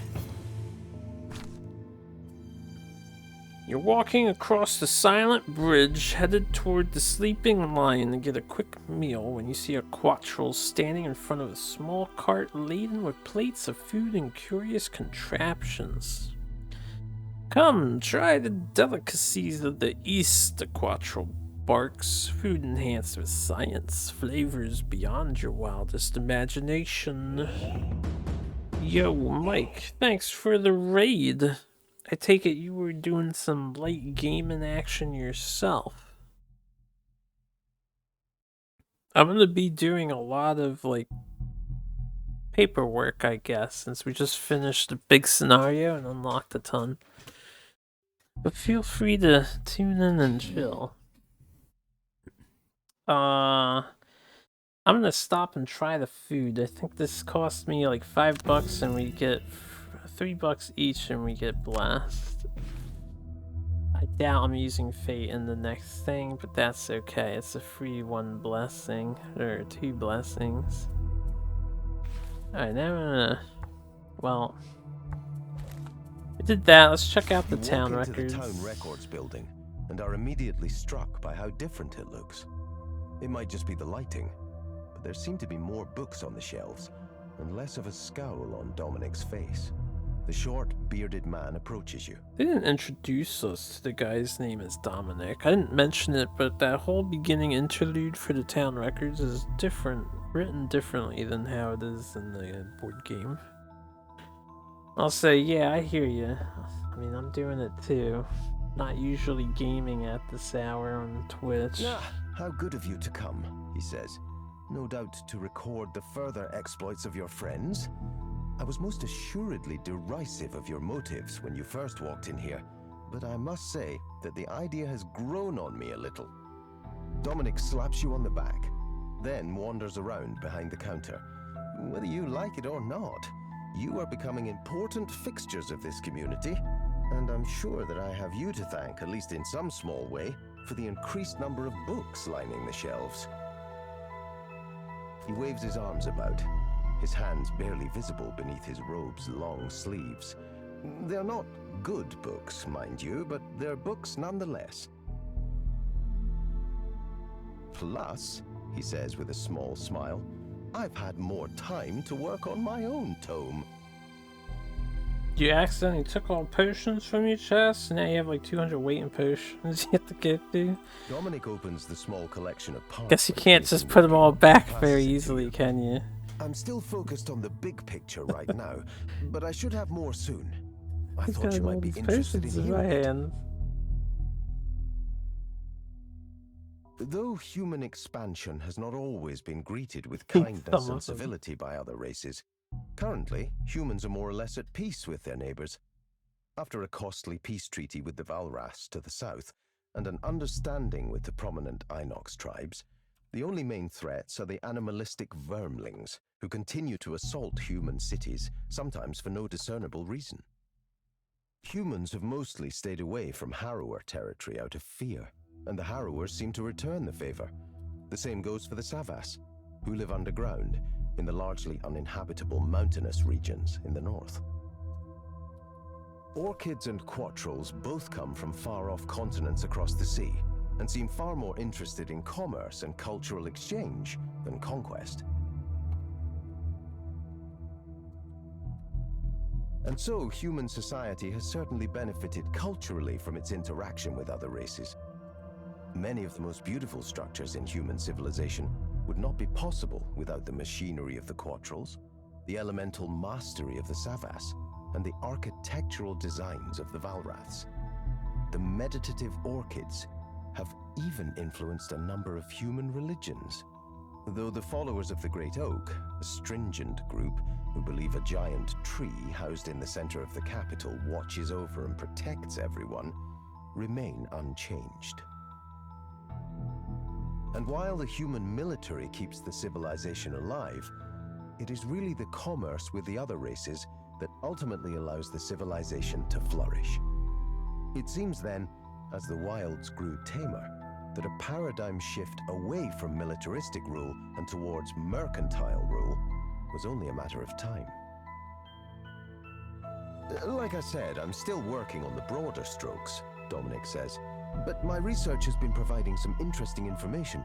It's all very vague at the moment, though. I need to find better sources, not just Savas howling poems. Well, it certainly would have gone towards mercantile rule if we let He takes back do the what book she and wants. frowns. Savas write the worst poetry, and it's incredibly hard to translate. So, you want to start some sort of record of all the mercenaries who've moved on from Gloomhaven? The short, bearded man asks with a scowl. Sounds a little arrogant to me, but I'm sure I've got a spare record book somewhere in the stacks. He puts down his pen into the spine of the book he was inking, and steps out from behind the counter at the front of the town records building. I'll be back in a bit. Don't steal anything. Don't steal anything. He gets in one more good scowl before turning and walking towards the back of the building, nearly tripping on his overly long robe multiple times. As he slips behind one of the many shelves of books, your attention shifts to the building itself. The town records building is a large, circular structure on the west side of the coin district. Built as a status symbol for the town of wealthy merchants, anyone who actually enters can quickly see that the massive library is woefully understocked. Yeah, who, us? We would never steal something. Definitely haven't done mean things like murder people, murder an entire caravan to finish them off and take their belongings. That never happened. Some sections, such as the teachings and philosophies of the Great Oak, are reasonably full, but many others have just a handful of books occupying long, barren shelves. Perhaps this was why some of your merchant friends were so adamant about you taking a trip to the town records building in the first place. Recording your party's exploits creates more content to fill these empty halls. With this in mind, your thoughts turn to the open book directly in front of you, the one the clerk was working on. There are two texts on the counter, and it looks as if the clerk was in the process of transcribing the writing of one into the other. Looking more closely, however, you notice the titles are different. The complete book is titled The Rise of Human Civilization, while the other is titled The History of Gloomhaven by Dominic Scrim. Intrigued, you begin to read what he was writing. At some point thousands of years ago, humans stopped hiding in caves and began to form societies out in the open, erecting modest farming villages that eventually grew into the massive, sprawling cities we see today. Living out in the open was never easy, though. There were wars, both amongst themselves and with other races, such as the Valraths to the south. More troubling, however, were the constant raids from the more barbaric races of the world. Inox and Vermling tribes, who had no concept of peace and wanted only to kill and destroy. Walls were always necessary, as were the armed men who guarded those walls. For this reason, the civilization of man grew and developed under a militaristic rule. Those skilled in warfare held the highest positions in society and governed from a perspective of keeping their charges safe from outside attacks. While this regime of strength kept the human race alive and functioning, it did stagnate the growth of other cultural facets of society. What the civilization lacked in culture, though, it made up for with rapid expansion and settlements spreading out from the north to every corner of the continent. This created a strong foothold to ensure that humans would continue to prosper and never again have to go back to hiding in caves. Best to start at the beginning, eh? Dominic now stands before you with a small amount of leather-bound parchment. I found this in the back. It should do well for your purposes, but I see you've found something as well. He shifts his feet a bit and hands you the parchment. Most people see Gloomhaven as some backwoods caravan stop, he says, in an accusatory tone. A necessary evil in the middle of a deadly wilderness. But I disagree. I love Gloomhaven, and I believe its history needs to be documented. I think this town plays a far more important role in the history of this continent than anyone realizes, and I'm going to prove it. Wait, you still love it when I give it to the demons? Dominic flashes a brief nervous smile, and then grabs up the 2 books on the counter. But it's not finished yet. Not by a long shot. Come back later, and I might have more history to share. I think this was so long because we are Reputation 3. There's a lot of background info for us to gather. Mercenary Log. As we have Mudbath, the retired man. This is him with the 100% scenario win rate. I love how they don't round it. This would be rounded to 7. They have all the digits. Also, look at Nova.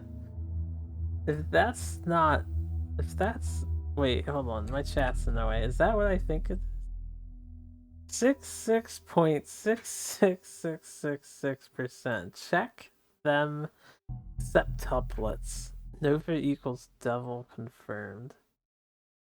Let's just be like that sometimes. That's kind of funny, though.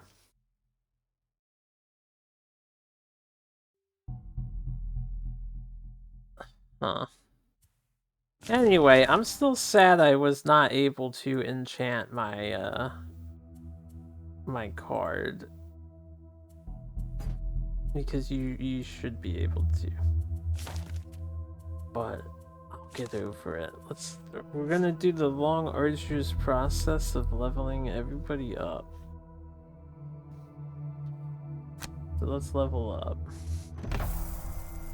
Hidden daggers. Attack 4, range 3, target 2. Invisible self on the bottom.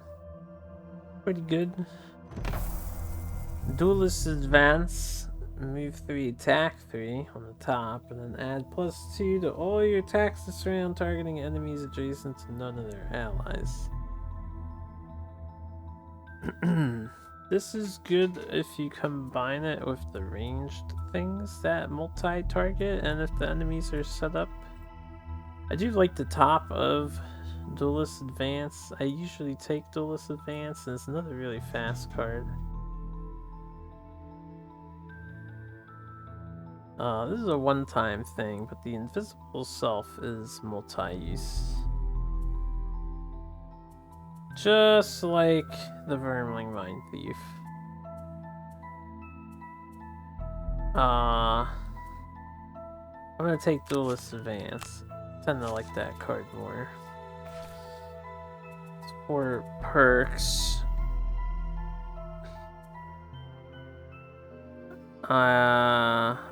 The Obscure card is a good card. But I like to thin the deck first. We'll replace her -2 with a 0. Doesn't thin the deck, but gets rid of the -2 so she becomes more consistent. You guys did not level up, so... do Deep Rock again, catch him up.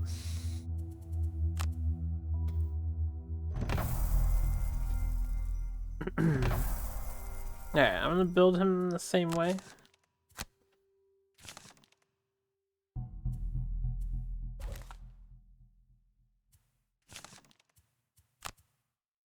We get to go straight to level 3. Kind of surprised they don't combine these. Ah yes, so this decision here. Clear the Way has had some situationally handy stuff. I think I still stick with Clear the Way over Brute Force, but Brute Force is enticing to try.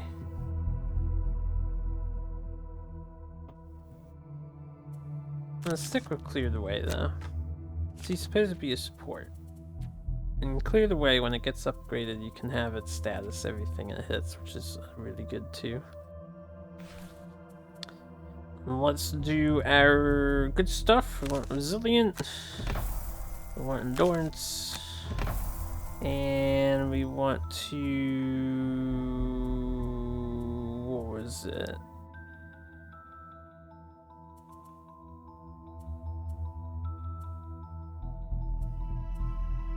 I think I added the 2 days cards first, didn't I? Forget what I had done. So he gets 3 because when you retire, they get a free permanent perk every time you make a new character of that class. Now let's mess with our new pet. The Beast Tyrant.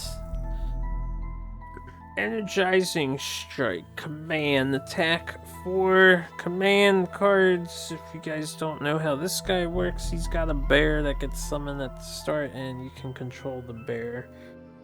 It will always do it's a summon move, so it's gonna move to attack to the closest, fastest enemy.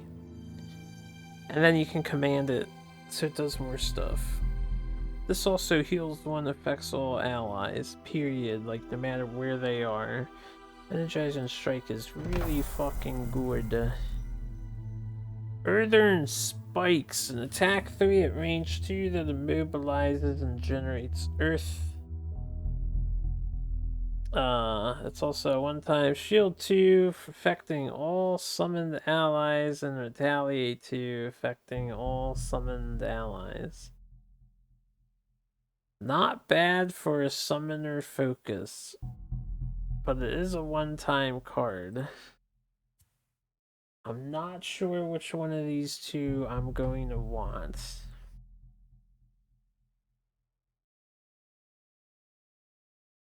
And remind myself on how this thing works exactly. I think Beast Tyrant, he has probably 2 main play styles. You either can go all in on the bear, manipulating the bear, so you pretty much just play as the bear, which is something I have done, and I think it is strong. Or you can play him as a general support guy by utilizing your other summon cards, but you usually want their other effect, because their other effects, like this move 5, is really handy stuff.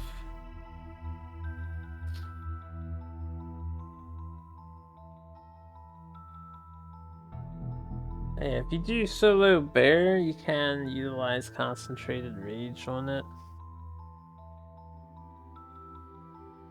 which is really handy sometimes when your bear's basic attack becomes a 5 hit, and then anything you command it to do in the future becomes more damaging as well. It's pretty insane. This is a bottom command the bear to attack action with a heal for yourself. This lets you shield your allies, and then heal the bear for 4. This lets the bear attack for 4, and then you can shield an adjacent ally. A sweeping attack like the brute, but the bear does it.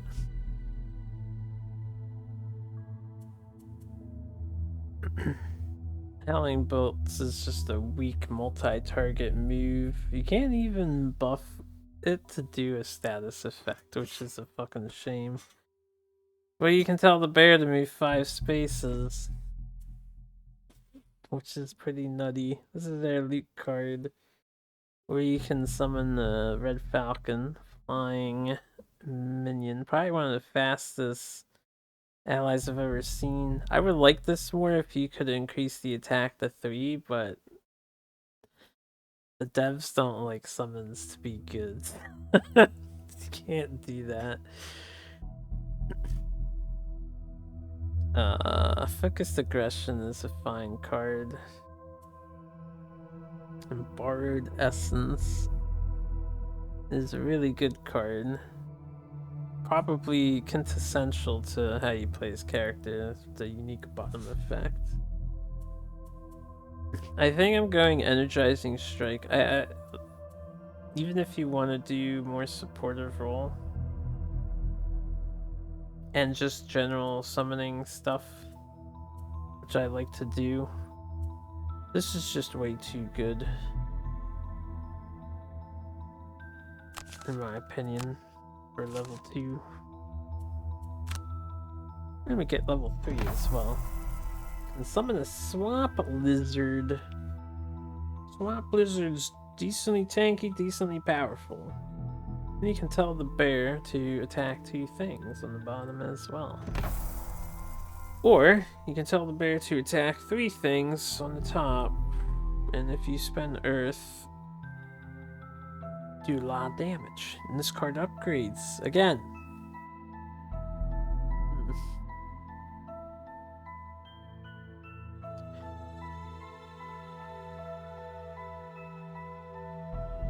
I'm thinking I might want to do full bear focus.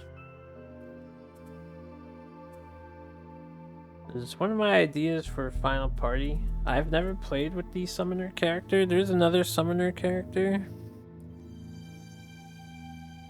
And that character can affect summons in some cool ways. Which means they can work with the bear, and then I could also run the beast tyrant.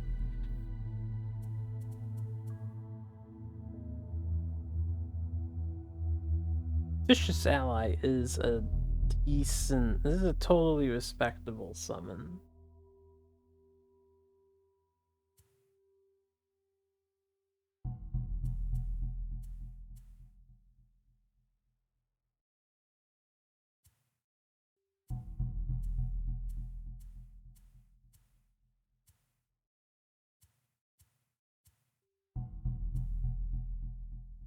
I'm gonna go full bear, I think. Full bear support. Well, not support. This is like a bruiser. The bear is very healthy. Very strong. Ignore negative scenario effects, always. We're gonna remove 2 -1s. And then I'm gonna get both of my wounding cards, my lacerates, first.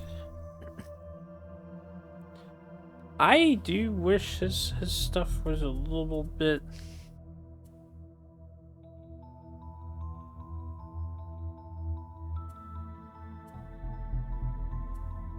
Why does they heal like a water drop instead of a blood droplet? The digital version. Why is it not red? Anyway. I do wish his perk deck was a little bit better. It's okay.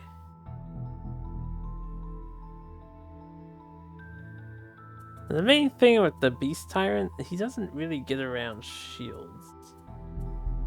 Oh yeah, we have more starting gold since we're at the next level of town. No, I didn't want to come in here.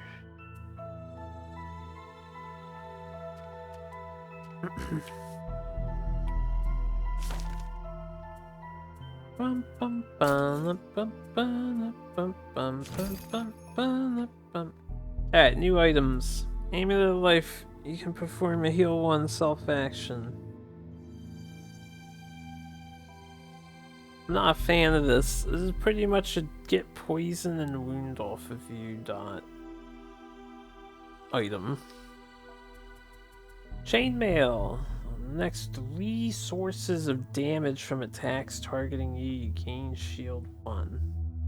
So upgrade to Hide Mail or Hide Vest.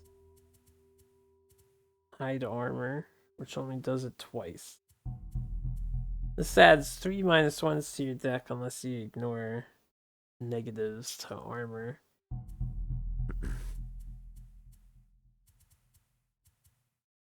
Jagged sword. Oh, this is the wound. Adds wound to a single attack action. Right. Jagged sword's okay.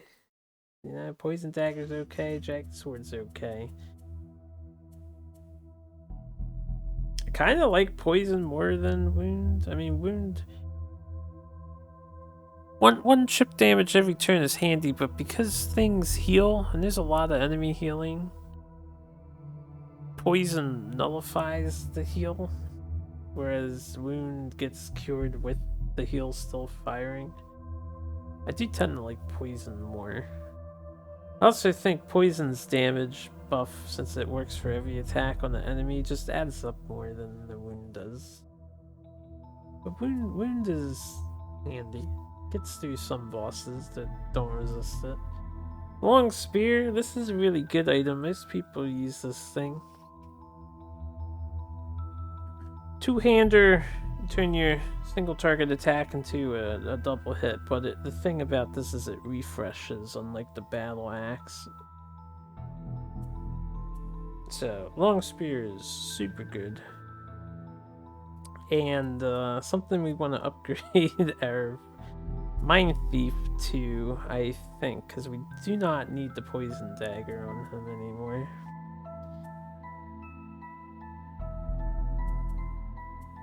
Piercing bow would be okay on us. Not great. So we're going bear focus. So Theodore gets an interesting item pathing, I suppose. Or Beast Tyrant. I'm probably gonna get a Cloak of Pockets, which means I have extra holding items. But I'll get that down the road. We don't need it right away, because I can't buy enough small items to make it worthwhile. And none of our items work for the bear. That's why his build path is different. So if you're focusing on the bear, you're not going to be in the front lines, and you don't need to buff your attack or anything. I don't even have a good item for him to use. Boots of Speed is good on him, since we don't really move, but the bear does.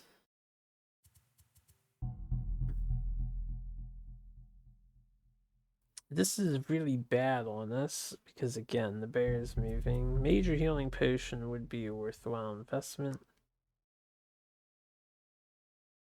I have 60. Oh yeah, and the main earring. Refresh all of your spent items once during your turn. You can definitely set this up to be useful with some things. I am going to purchase I want the most bang for my buck at the moment. 30, 40, 50.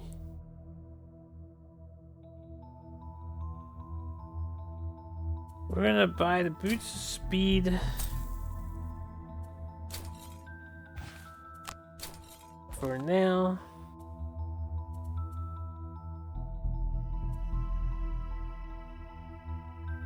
This could be useful. I might want Eagle-Eyed on him though, or Empowering. Probably want Empowering too. I'm gonna pick up a minor healing and a minor power potion.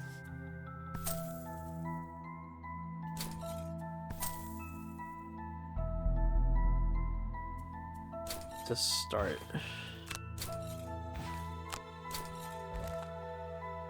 I think those are the items we want for our guy. Shroudy.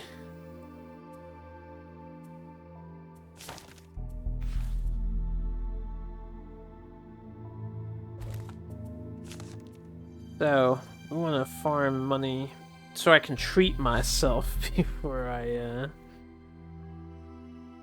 retire Shroudy.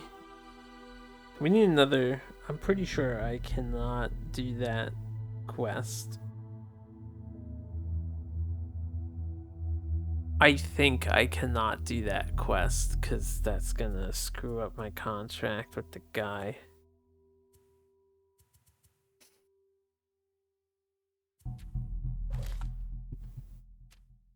We do have access to this though, so I might grind a bit. This is a great quest. This is a great one to repeat over and over again. What is my quest? Oh yeah, for Gloomhaven scenarios.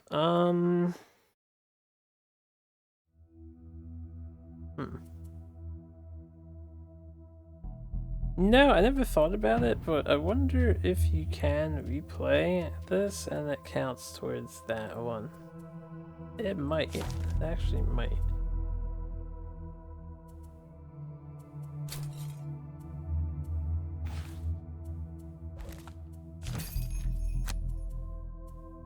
This is $10. And the battle axe is gonna be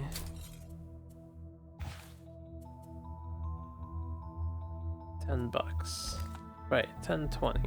So we'll have 30 exact. I need 31. So I'm not gonna sell my stuff yet. But I do want to switch to spear for him. Nova. Anything new that we want on you? Maybe? Perhaps? Perhaps not?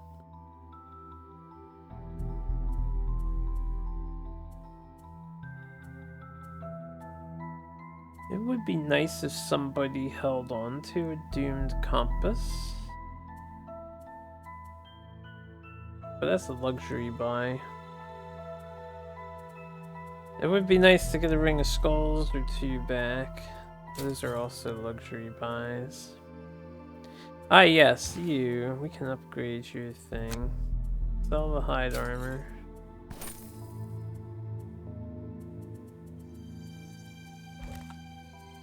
And buy chainmail. That is an upgrade we definitely want. So we ignore negative effects from items.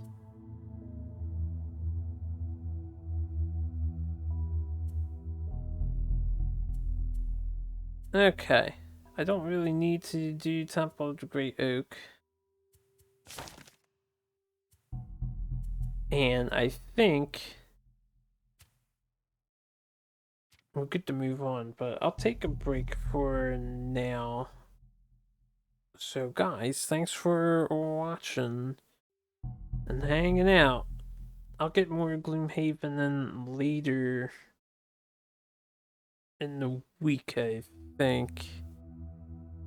Probably will take a nap this afternoon because I'm feeling tired, and then if I am good to go this evening, Windows wants to update. If I'm good to go this evening, I can I don't know what I'm gonna do. Because I do want to play more Gloomhaven, and I do want to play Super Nintendo. No promises. We'll see. We'll have to wait and see. I hope you guys have a good afternoon, though.